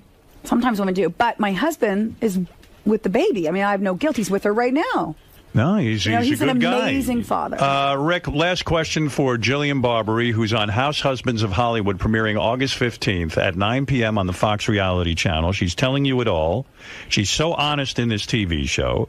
The TV show is great because of Jillian and her husband. Well, thank the you. other couples, they might as well just cut down and cut out of the show. that's not They're true. complete fucking bores. Period. End of sentence. But I will tell you... do you think it's because you know Jillian and Grant? No, because the editors know it too, because the show is 87% Jillian and her husband. But I will tell you that It's you too. I told them I would not go back for another season because it was exhausting for me. Whatever it is, they should pay you a bunch of dough and get rid of those other couples and just keep the camera on you guys. I do like the Lisa Billy storylines. He's a former Dodger, and she's a makeup. They've got a great storyline. Oh, please. They're not. No. I don't care about them. I Lisa's care here. about you. Lisa's here? Yeah. Oh, yeah. Those are your Yenta friends. You get to meet Jillian's Yenta friends. They might as well call it the Shut Jillian up. Barberie show with her friends. This might be a hot chick who did my makeup once at Fox. Yes, it is. It is? It is. She works with Joe Buck, and so she's beautiful. The show is called House Husbands of Hollywood. It premieres August 15th at 9 p.m. on the Fox Reality Channel. You want me to say hi to your friend? Would that make your day or not? What, Would you to rather Lisa? just have all the attention on you? Oh, no. Are you kidding? I don't care. Bring her in. I'm dying to see her. This was like 12 years ago. A smoking hot chick did my makeup for some Fox thing That's I Lisa, did for yeah. Mad TV. And she said she was married to a Dodger. That's her. Well, she could come say hello, and then I want to let the audience have a couple more questions with you, Jillian, and Sure. I'll let you out of here. What She else are you was, doing while you're here in What, New York. show-wise? Yeah, or what are you doing? Just What the Hannity show. Hannity and it's not Hannity and Combs. It's just there's your Hannity, friend. so they need me on there to kind of Yeah, I recognize her from the TV show. How Yeah. you doing, baby? That's her. You're the one Yeah, with the she's skincare line. You're trying Yes. to launch a skincare line. Yes. Yeah, I saw that. You're a nice girl. How are you? Good, how are you? How are you, honey? So you excited to be on TV? No, no. Yeah, she could care less. Lying, lying. No. She's the I like on opposite. the You other, I love like, it. I like being on the other side of the camera. And you too. You married a guy. You got to support him, right? Yeah, but it was a little different. Billy played baseball and Right. he did very well at first, and we just have. He was a good player. He played left field, right? God, Artie would know. So he made a bunch of dough, right? Your husband? Yeah. Yes. And so he in other words, he is a breadwinner in a sense. He was. He was. Yes. And now you're winning the Yes. bread. Okay. Yes. All right, I got it. Well, listen, congratulations on the show. And we Lisa will would watch love you. to ride the Sibian, by the way. Get on. Hop on, baby. Howard, could you I'd love to see imagine? you. Could you imagine me back in '96? It was some Fox event. We had to do promos, so they had to get a makeup person. And I'm coked up and 27 and geeky looking, and she comes in to do my makeup, and I start trying to hit on her like a jackass. You didn't go for Artie? You didn't want him at all? Well, Artie, by the way, I think it was Beer League. It was Artie weekend on Comedy Central, and they showed you It's so many movies, and how great you look great. They did Dirty Work and Beer League. But, Dirty Work. Oh, I love that movie. But so I say, are you?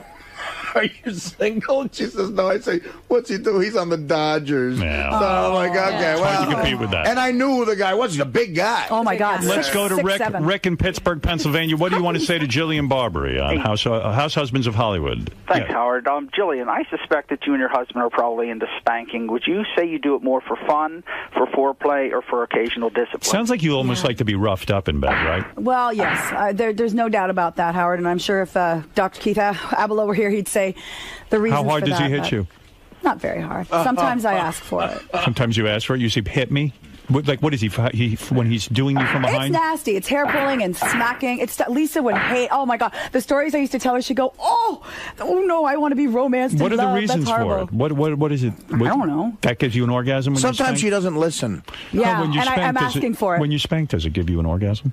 Well, the spanking action doesn't, but everything that goes along with it. I see. The whole scenario. I can. You like being humiliated? Did your father spank you? Humiliated? I don't know about that. Did your father used to spank you? Pull your pants down and spank you? Oh, my father's a saint.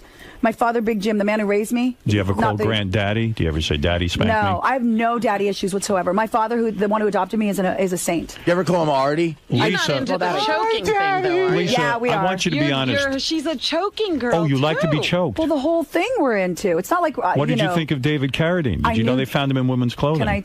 No, they found him naked. His body was not naked. He was wearing women's stockings, high heels, and a wig. Are you fucking kidding? See, I know kidding. David and his family. Yes, I know his David wife. Too. I didn't know Okay, them so like what that. do you think? I know I know he had his demons and his issues, but I am. I think he was into. I think he probably was into pretending he was a woman. And autoerotically asphyxiated himself because he wanted to be bound. That was in the paper. But why today. I thought the Thai police? There was a picture of him hanging in the closet with his hands bound, and he was naked. More information came out today in the Post. I don't know. That's what I saw. Excuse me. The lingerie was on the bed. Let me say one thing. Bullshit. He was investigating gangs. You don't think he had a Thai hooker there, and something went really fucking wrong? They said there's no evidence. There was one glass of wine. They checked forensically. There is no evidence that there was someone else in the room. This is what they're saying. You don't think he was murdered? I can't imagine there's some great conspiracy against David Carradine. Yeah, he seemed like a gentle soul. Lisa, I watched the show. Yes. And I want you to be honest. I know you're friends with Jillian, but if you can be honest, be honest with us.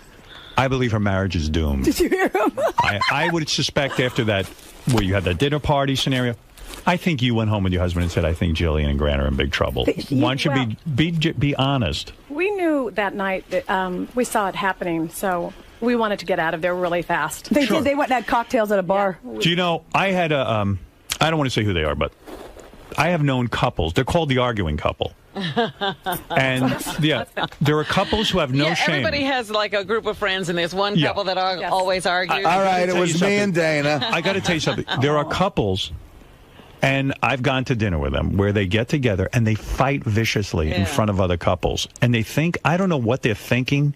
And this is you, Jillian, and your husband. But we've never done that. This is the only time you saw us fight like that, right, Lisa? I'm going to tell you something. Lisa. But but you guys are comfortable doing it, where it makes, like, I'm uncomfortable with it. My husband and I don't do that. We don't fight like that. Lisa, I noticed that your husband even said, gee, what was that? They had people to their home, and they sat there and fight. And like, what are they looking for? And it's clearly there's a huge disturbance in the relationship. You're the people around them really don't know what to do. And Jillian, you know what? Wait till people go home and then fight with your husband. You're fighting with your husband in front of other people. You're the fighting couple. Do you want to be that couple? Well, we were that night. I mean, we were also, Do you want to be the fighting couple? Well, of course we don't, but we're working through our stuff. See, I used to point at him all the time and say, look, you're controlling, control. But then I looked at the show and I went, oh my God, I'm the obsessive, crazy fucking woman running around going, look at his control issues, everybody. You know what I mean? I don't know. It's like, I got to look in the mirror, too. Well, you both need help. Ralph, go ahead. Maybe this is going to help. You should have banged Jillian. I think it was like one of the first times we went to L.A., maybe the Mark and Brian. Oh, my God. Yes, it was like in front of the... I know what it was. It was for private parts. Whatever. Yeah, but I was married at the time. For the, I know you were married, but she was so and she was like 20 years old. I know you were married. Right outside the Four Seasons. Yes, that's where I met Ralph. And Listen, I would have loved to have banged Jillian. And all it was our timing was off, Jillian, because like I met Beth, and when I met Beth, and you were single, and then you were with someone. But I would have never expressed interest. Oh, no, I get was a pass totally interested. for Jillian. You should just, Beth will give you a pass. No, oh my gosh. I would have. I love Beth. I would have like said to you, come to my apartment and let's do it. Let's have some fun for a night. Let's do. What's doing? Yeah. Let's do it. And that's the way I should have done it, but didn't work out timing-wise. That's all. But for see, us. you would never want a woman like me. You want a woman. You would never. I mean, I'm wrong. No, I'm absolutely right. Why wouldn't I'm too vocal. I work. I talk. I'm fucking. You What's don't wrong care with about talking? that. You I don't like like that. You don't like that. You want. You like Beth No, talks. she's way too chatty. I'm way too chatty. Nothing wrong with a little talk. But she's not easygoing. I'm not talking about I'm marrying easygoing, you. but the problem is. I'm not talking about marrying you. I'm Oh, talking just about sex. fucking. Okay. Yeah. Well, but I'm saying a lot And of who men that are knows? powerful like you end up with women that are there for that. They don't want a woman who's a high-powered attorney who's never going to be home. They No, want a you're wonderful wrong. woman at I home. like the idea Yeah. of a high-powered woman. Yeah, but you don't, the reality of Every it. time you turn around, you're complaining that Beth's not there if she's doing something. Exactly, I said I Howard. like the idea of it. Oh. That's all. All right, listen. Although you and I do have the same hours, it would be great. But I'm a little turned on that you're not wearing underwear. I yeah, like that. I never do. I can't believe she won't hop on that Sybian for a second or two. Get on there. What's the matter with you're you? a huge fan of the show. I am a huge fan of the show. People are clamoring for this. You know it'd be great for You the were in show. Playboy, weren't you? No, they offered for. You know what's so funny? I used to look at people and go, "Oh, there's no way." Pamela Anderson said, "You've got to do Playboy. What are you thinking? Don't be a moron. Do I'm Playboy." looking at the boobs. They look amazing And I today. said no for 4 years, and then they stopped asking. How's your ass holding up? Everything's fine. It's great. Uh-huh. Well, I was upset. I Do they hated. airbrush those bikini They're pictures not of you? allowed. Are you kidding? Because that's false Nutrisystem? advertisement. So look legally, they can't do anything. But you know what? I was a bad fat person. And I just decided that I didn't want to have that extra weight on me. As soon as I had the baby, I was breastfeeding, and I just decided this is just not comfortable. What's Billy your best trained feature? me. Her husband. What's your best feature? You say my boobs? Have you seen her boobs? Oh, please. Do This they look morning. good? Tan 'em. You tanned them. you rub them? Whatever needs to be done. Ah. Jillian's Hey got now. nice nipples, too. I do. How do you know, Ralph? Yeah, how do you know, Ralph? I've heard. Girls talk, Robin. Ralph, did we have fun that night? It was so much fun. I did. I heard Robin didn't, but I... Listen, you know what I heard Robin say on the radio? Oh, I don't know. I went home at midnight. That's interesting. I got pictures of never Robin at 2 said a.m. midnight. fucking dancing in the window of the Four Seasons. I'm like, What, were you evidence. outside the window? You were sleeping. Well, that's true. I did pass Well, out, but you I know- rallied again, Robin. I rallied. I must tell you, I'd love to reminisce. But, No, I'm sorry. That's right. He wasn't there. Now, let me tell you something. I do recommend, I give the show a big thumbs up to you and your husband. Wow, that's huge. Thank you. Lisa, it's a hit show for me. See Jillian Barbary on House Husbands of Hollywood. It's huge. Huge. Premiering August 15th at 9 p.m. on the Fox Reality Channel. Thank you, Howard. And I'm proud of you. You're I doing love well. you. I love you, too. I love you. Very, very much. And can I say more than you'll know? There's a big writer right now. He's got a show out on Anthony Kiedis, who's your #1 fan, and Mike Benson would kill Red me if Hot I Chili didn't. Peppers, Anthony Yeah. Kiedis, yes. Yeah. Anyway, Mike Benson is his name, and he writes on that show, and he loves you, and I wanted to say hi on the All show right. for him. Any other shout-outs? No, that's it. Sorry, I already fell asleep. Oh, did you fall asleep during the shout-outs? I'm done. What else do you and your husband talk about? And by the way, before you leave, let Artie check your breasts to see if they're real. Absolutely. And I'm going All to right. check your vagina for hair. Just wear some rubber gloves. That's I'll all be I right ask. over there. And, All right. and carry a gun. Good luck with the show, and we'll be back right after these words. Jillian, Hi. very candid in there. Well, what else can I be? I don't have a choice. I have verbal diarrhea. It's like, bleh! It just comes out of me. You're normally that revealing for everyone as far as like your sexuality and preferences. Nobody asks anything, so of course, when Howard asks, I'm going to be honest. Right. And he doesn't seem to trust that your marriage is healthy and No, steady. I don't want him to worry. We're fine. Everything is fine. Yes. And the other question, the boobs, they're real. Yeah. Right? Because they move a lot. They do. They have a life of their own. What's your favorite part about doing Howard's show, being such a huge fan of his? Oh my God, it's the best. And I haven't been here in years, so for me, it's just like seeing family. And I have to rein myself in because I have listened for 17, almost 18 years. And it's like you have to, I can go off on tangents and then I'd be there for 20 minutes. You know what I mean? You're overwhelmed a lot. I get I'm like, oh, and then I want to talk about this with Artie and with Robin and, you know, you just got to calm down. And he briefly touched on your love for Fred Norris. I do love Fred. What is I love it about he's kind of quiet, but then when he drops in funny lines, he's always kind of subtle about it. And I love that about him. A very smart humor from Fred, a lot of He's it. genius, too. I mean, nobody can fuck with Fred. You can't win Fred's money. You can't.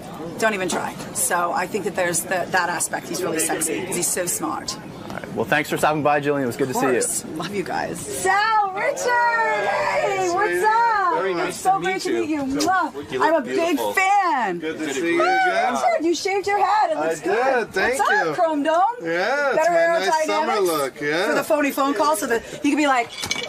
It slides right off my ear. You guys rock. Oh, thank you. You're so fucking brilliant. I love your calls. I just did like my favorite moments, and a lot of them were you guys. Oh, wow. Yeah. Thanks so much. I mean, the scooter being shot at, and then the Casey countdown to top 10 Oh, yeah, Chinese restaurant.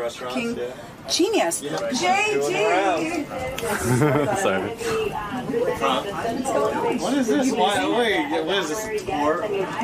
What is this? It's a tour. Like on camera? What, are they following you around? It's behind the scenes. They're your people, dude. I don't know. Don't yell at me. With David Height following you around too, and Doug and everybody. Everybody. Wow, I got a posse, dude. Obviously. Yeah. I thought you'd be more excited to see me after the wedding. You just don't want to get slapped again. You know that, yeah. Okay. That too. So this is your cubby hole. Yes. All right. It's a little messy right now. But It's not bad. It's okay. You have a little more privacy, but that's all right.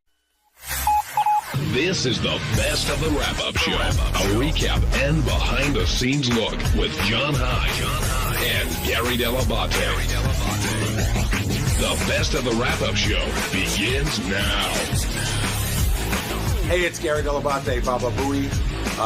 On Monday's wrap-up show, we had Artie in, and we started having a discussion about how Dan, the Song Parody Man, hasn't paid him back the $6,500 that he's owed him for like 2 years. And then Ralph called in, and Ralph was all about like, man, just let it roll up your back. What are you getting so upset about? I don't think Ralph was getting it. You know, I know that if somebody owed Ralph $6,500, he'd be really pissed. But anyway, there's a lot of discussion going on. Here's how it all went. Ralph Sorella, you're on the wrap-up show. Artie, I don't understand why. I mean, I can understand you're upset with Dan. Just like I understand that you're upset, but you keep lending money out, expecting a different result from various people. So you should really be putting this money out there without the expectation of getting it back. Well, hold on a second, Ralph. Hold on, Artie. But can I finish? Hold on, but have you lent money to other people? I don't and lend gotten money. it back. I Oh no, don't- I'm talking to Artie. Stop for a second, Ralph. It's not about you for 3 seconds. Artie, have you lent money to other people in the last 5 years and gotten it back? About 85% of the people I've loaned money to have given it back to me. Right. Absolutely. But do you think Dan doesn't want to pay this money back and he feels bad about it? You know, No. That's not what I mean- said. That's not what I said. I think Dan does feel bad about it, but it's just a little aggravating when a guy seems to be relaxing on a weekday afternoon at a screening he's getting for free with one of the biggest stars in the world because he works for him, instead of maybe, I don't know, doing anything to scrape it up. It's just, I'm being honest with you, Ralph. It's Right, but that doesn't. But one doesn't preclude the other. Just because he did a screening doesn't mean that he, should he just sit in his house and Ralph, if it were your not leave? Ralph, and, if it were your money, hold on a second. If it were your money, that somebody owed you, you'd probably have a similar feeling. That's not the point. But no, but it is the point. No, it's a not big the point. What I'm wondering is, why do you even let it get to you that you're letting this upset you? And it's how much is it, by the way? $6,500. Okay, it's not a drop in a bucket, but I mean and I'm not counting your money or how you spend it. I understand, but I'm just saying on a psychological level, why do you even let it get to you? Just, you know what? Fuck it. What am I going to do about it? It's all right, Dr. Freud. Well, listen, I didn't grow up with a lot of money, Ralph, and I don't think you did either. You seem to come from a good family, a good mom. Your sister seems like a classy person. I grew up with no money, so I don't give a fuck how much money I make. $6,500 is still $6,500. That could be a necklace for my sister. It could be something I could do nice for someone I love or something. But I could give it to charity. Yeah. It's still a lot of money, Ralph. You're rationalizing it. You don't have to. I know, because he's forcing me to. Because he's asking a stupid question. I think. I'm not. No, I'm just. Ralph, you're asking a stupid question. You're being stupid. I agree, Ralph. You're being stupid. And listen, Ralph. Listen to me. I agree with you that it's my fault for loaning money out a lot and expecting it back. But Gary's right. About 85% of the time, I have gotten it back. And Dan was a friend of mine, and I thought that might happen too. It was a mistake. I'm a human being. You're right. I shouldn't let it get to me, but it is right now. And I'm being honest about it on the radio. That's all I'm saying. You're entitled to your opinion. It came up today, and I said, you know what, Howard? I want to say something because it's something that's been on the air. I'm a little mad right now. And I'm not attacking you, and I'm not saying that you're wrong. I'm just saying maybe there's another way to look at it. Like, you know what? Let me just let this go. But Ralph, you're a better human being than I am, Ralph, because it's hard to let it go, brother. And Ralph, I don't think you're being completely honest. You're being a little hypocritical because a lot of times you'll call here and you'll say, listen, the great thing about Howard is no matter how much money he has, he still values money. Sure. You'll say that all the time. Right. So why should Artie not value the money he's owed? You're missing the point of. Maybe I'm just not making it clear. I'm not saying that $6,500 is nothing. That's a shitload of money to anybody. I think to Bill Gates, I think $6,500 is a lot. And it should be because it could feed 18 kids tonight steak dinners. Right, you know? but this guy Dan is like he's not a jerk off. I don't think, and neither do I. And he's obviously having trouble paying it back, and you're getting upset with yourself and him, and it's like you don't need to, that 65. You're not getting kicked out of your house, Ralph. You're not getting it, man. You're not getting it. It doesn't matter if I'm getting kicked out of my house, man. You're not getting it. You're saying you're not counting Artie's money, but you just counted it. Yeah, Ralph. The fact that he's not getting kicked, it's completely irrelevant. It's just money. No, it's just money. But it's not just the value of money. It's a friend treating you kind of shitty. Yeah, right. There's more to it than just the money aspect of it. It's somebody you trusted.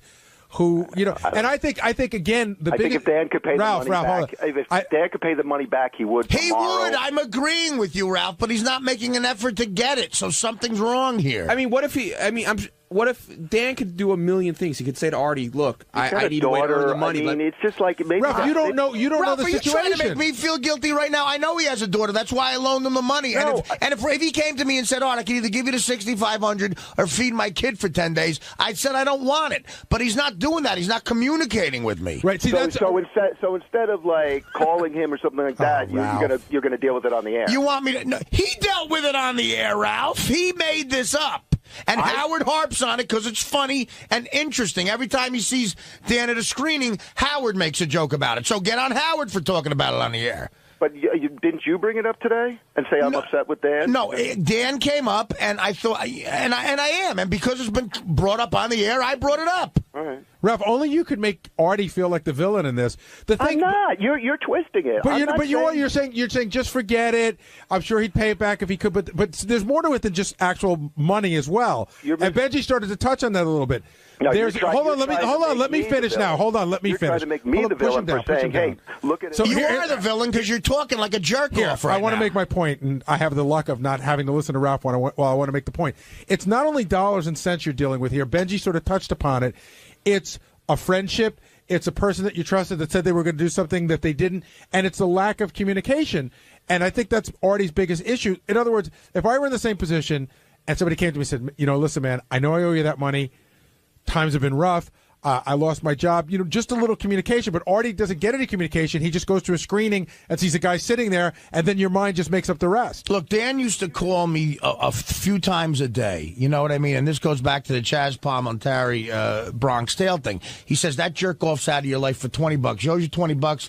But he's going to avoid you forever. It's different with me and Dan because I do want to see the kid. I like the kid. I hope his daughter's fine. So tell me, look, Art, I just can't. Every once in a while, call me up and say, I ain't got it, man. I'm sorry, brother. And everything's fine. And I know he's embarrassed. I'm sure it's one of the reasons he's probably embarrassed. But still, those are the parts of life where you got to man up and bite the bullet. Right. Well, you're absolutely right about that. I mean, he should be communicating or saying something or letting you know. Or I don't disagree with that. All I was just trying to say, and like I said, I'm not sure of making clear. It's just like you're letting it really get to you, and you're upsetting yourself. Like you're making yourself miserable over it. Right. Maybe I'm overstating it, but you know what I mean. Like I would be like, well, fuck it. Well, I'm gonna get my. You got enough to worry about. Ralph, you're right, but you know what? It doesn't consume me 24 hours a day. Today at 6:02 when we started, it got to me, and I brought it up. And I would never have brought that up on the air if Dan didn't, and Howard didn't keep bringing it up. And that's it. I'm classier than to loan people money and then to bring it up on the air. He brought it up.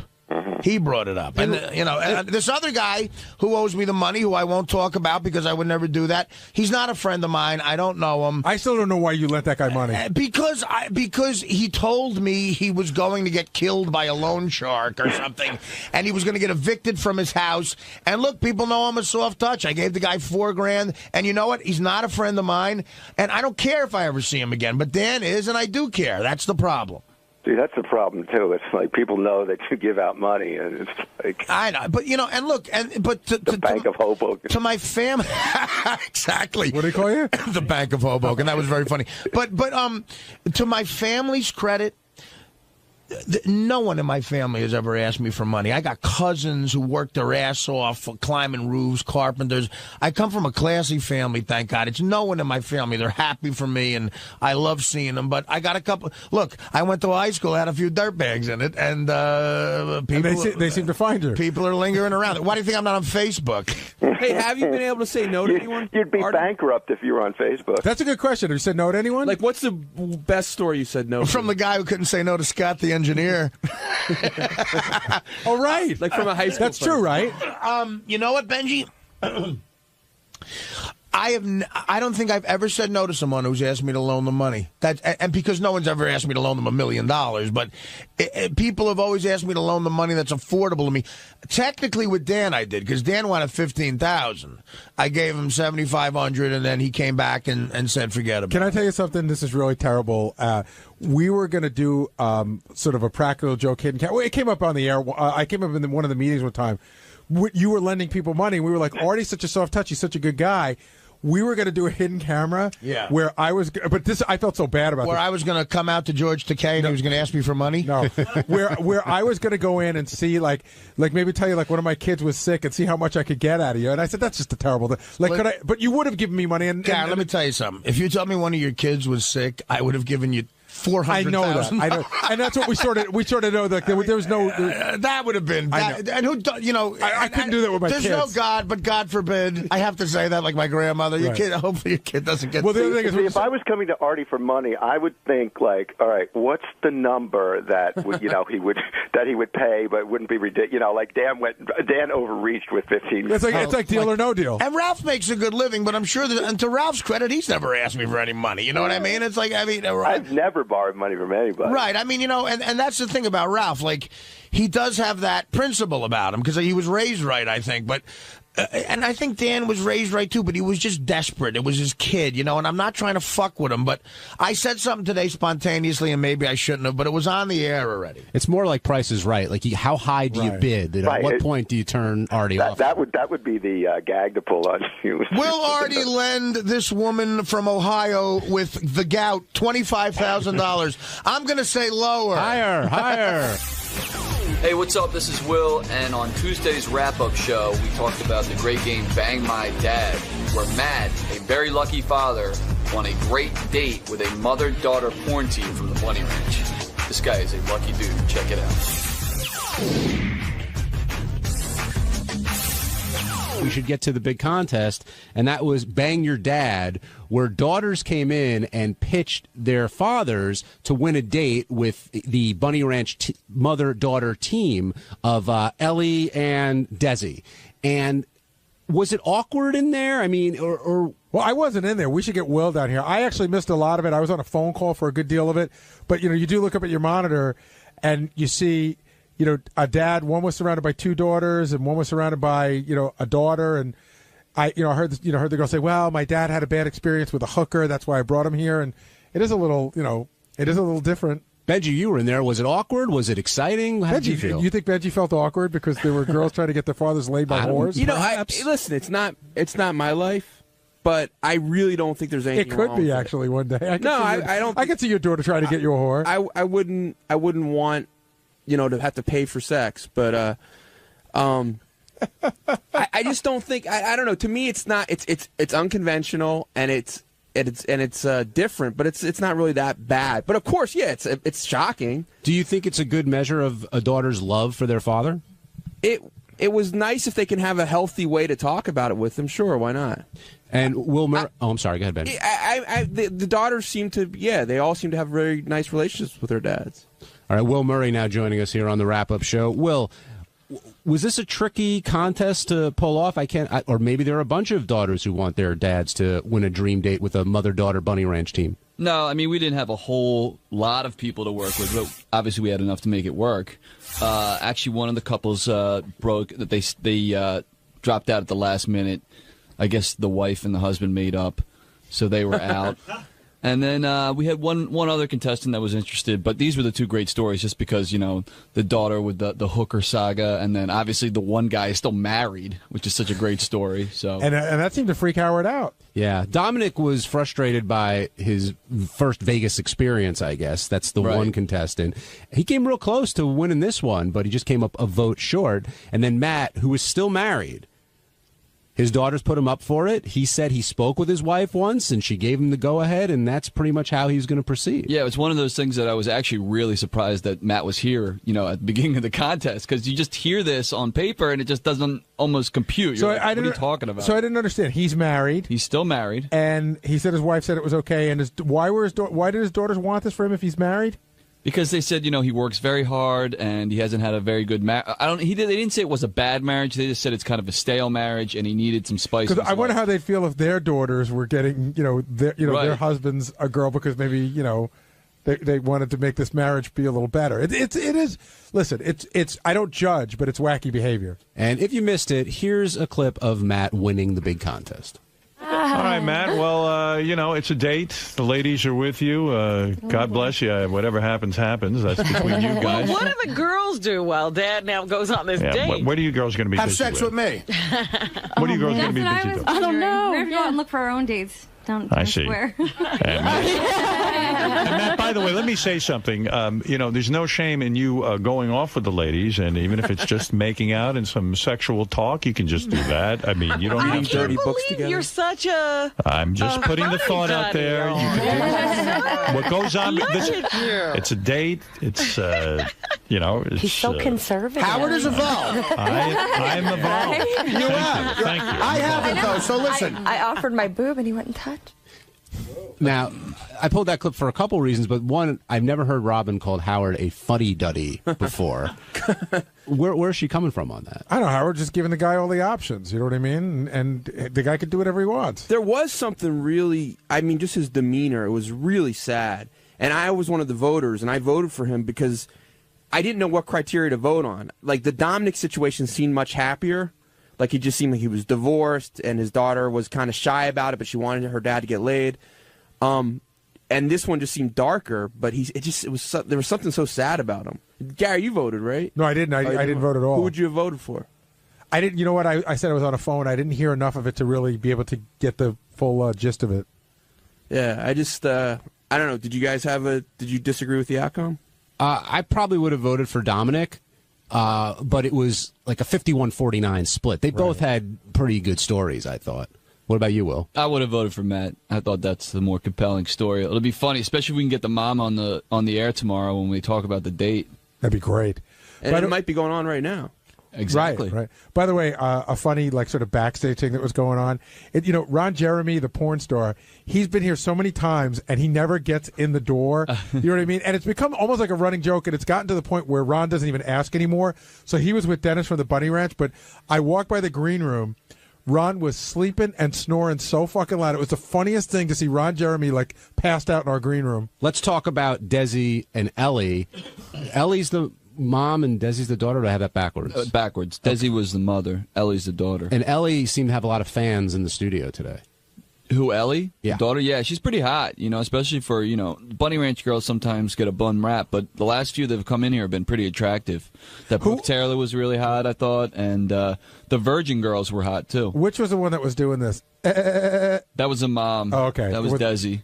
And what do you think of their relationship between the two of them? It's so bizarre. Even doing the pre-interview, and Desi was telling me how she scolds Ellie for not cleaning up their Bunny Ranch room, and then Ellie tells me, well, I have a lot of rough sex in there and things get scattered. What am I supposed to do? It's just, the whole thing is weird. I like the part where they talk about they are a mother-daughter team, but they don't do things together. There's a line, and they won't look at each other. They could have sex in the same room, but they won't look at each other or make eye contact. Right, and they go even further than that, saying well, if we saw each other, that would be disgusting. That'd be wrong. That's the hard line they draw. Yeah, it's interesting to see where they're drawing lines because there are a few other things that may cross other people's minds. Right, lines, excuse me. But when you put together a contest like this, people are going to be somewhat freaked because you got the daughters pitching the dads and what the prize is. But ultimately, that's what makes it compelling to listen to, I would imagine. Yeah, they're interesting people. It's not your average person who wants to get their dad laid.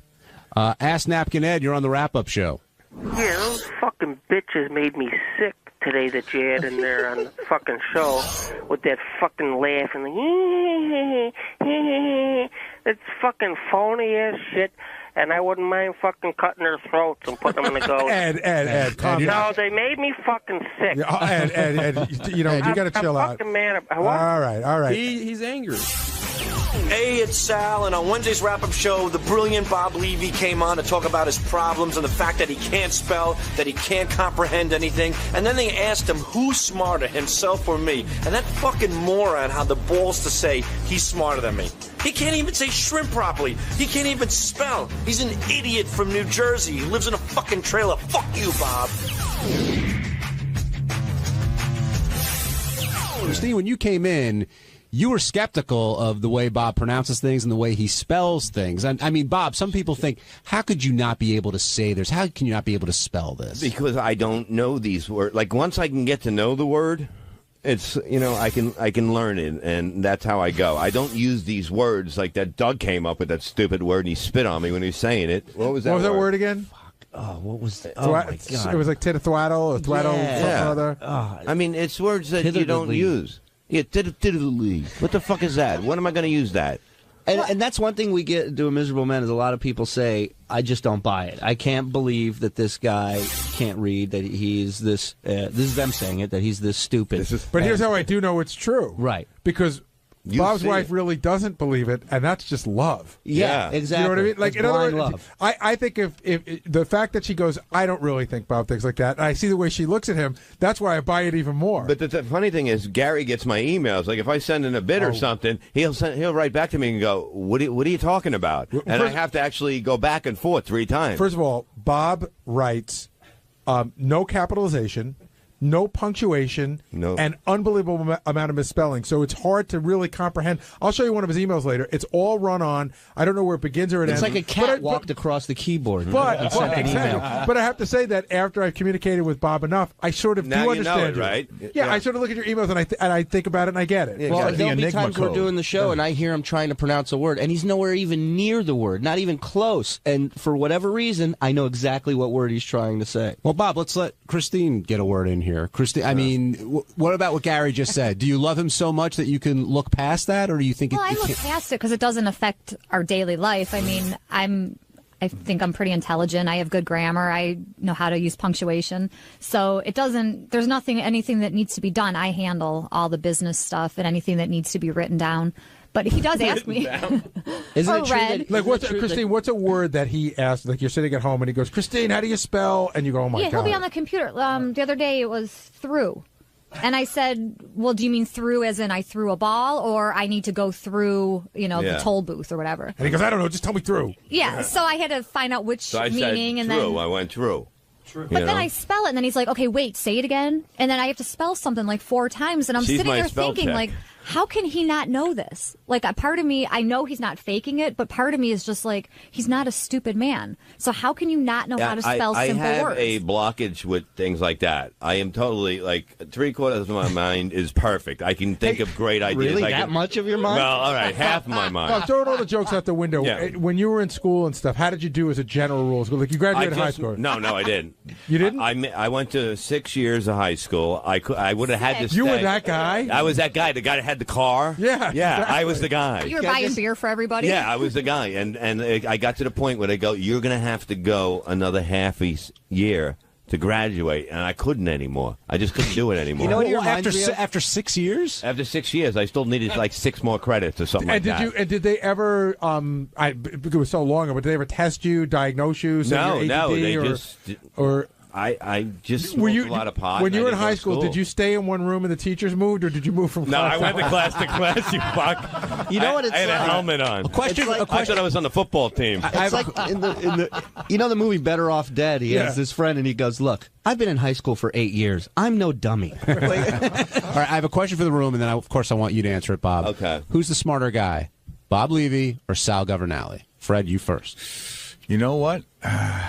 It's like being, who's the winner in the Special Olympics? I mean, it's like everybody. Who's the fastest retard? You know, I have a definitive answer. I do too. I actually might have to give the edge to Bob, based on just just the way he conducts himself. Right. Gary? It's Bob, because Bob is very aware of his limitations. Right. Sal knows he's limited, but then tries to go off into areas that he can't navigate. All right, Christine? Well, Benji, then Christine. I think they both seem smart to me. I think Bob probably has a reading problem. He might be dyslexic, but I think he has good analytical skills, which to me is intelligence. And I think Sal does also. So you got to pick one. Oh, if I think one is smarter, probably on tests.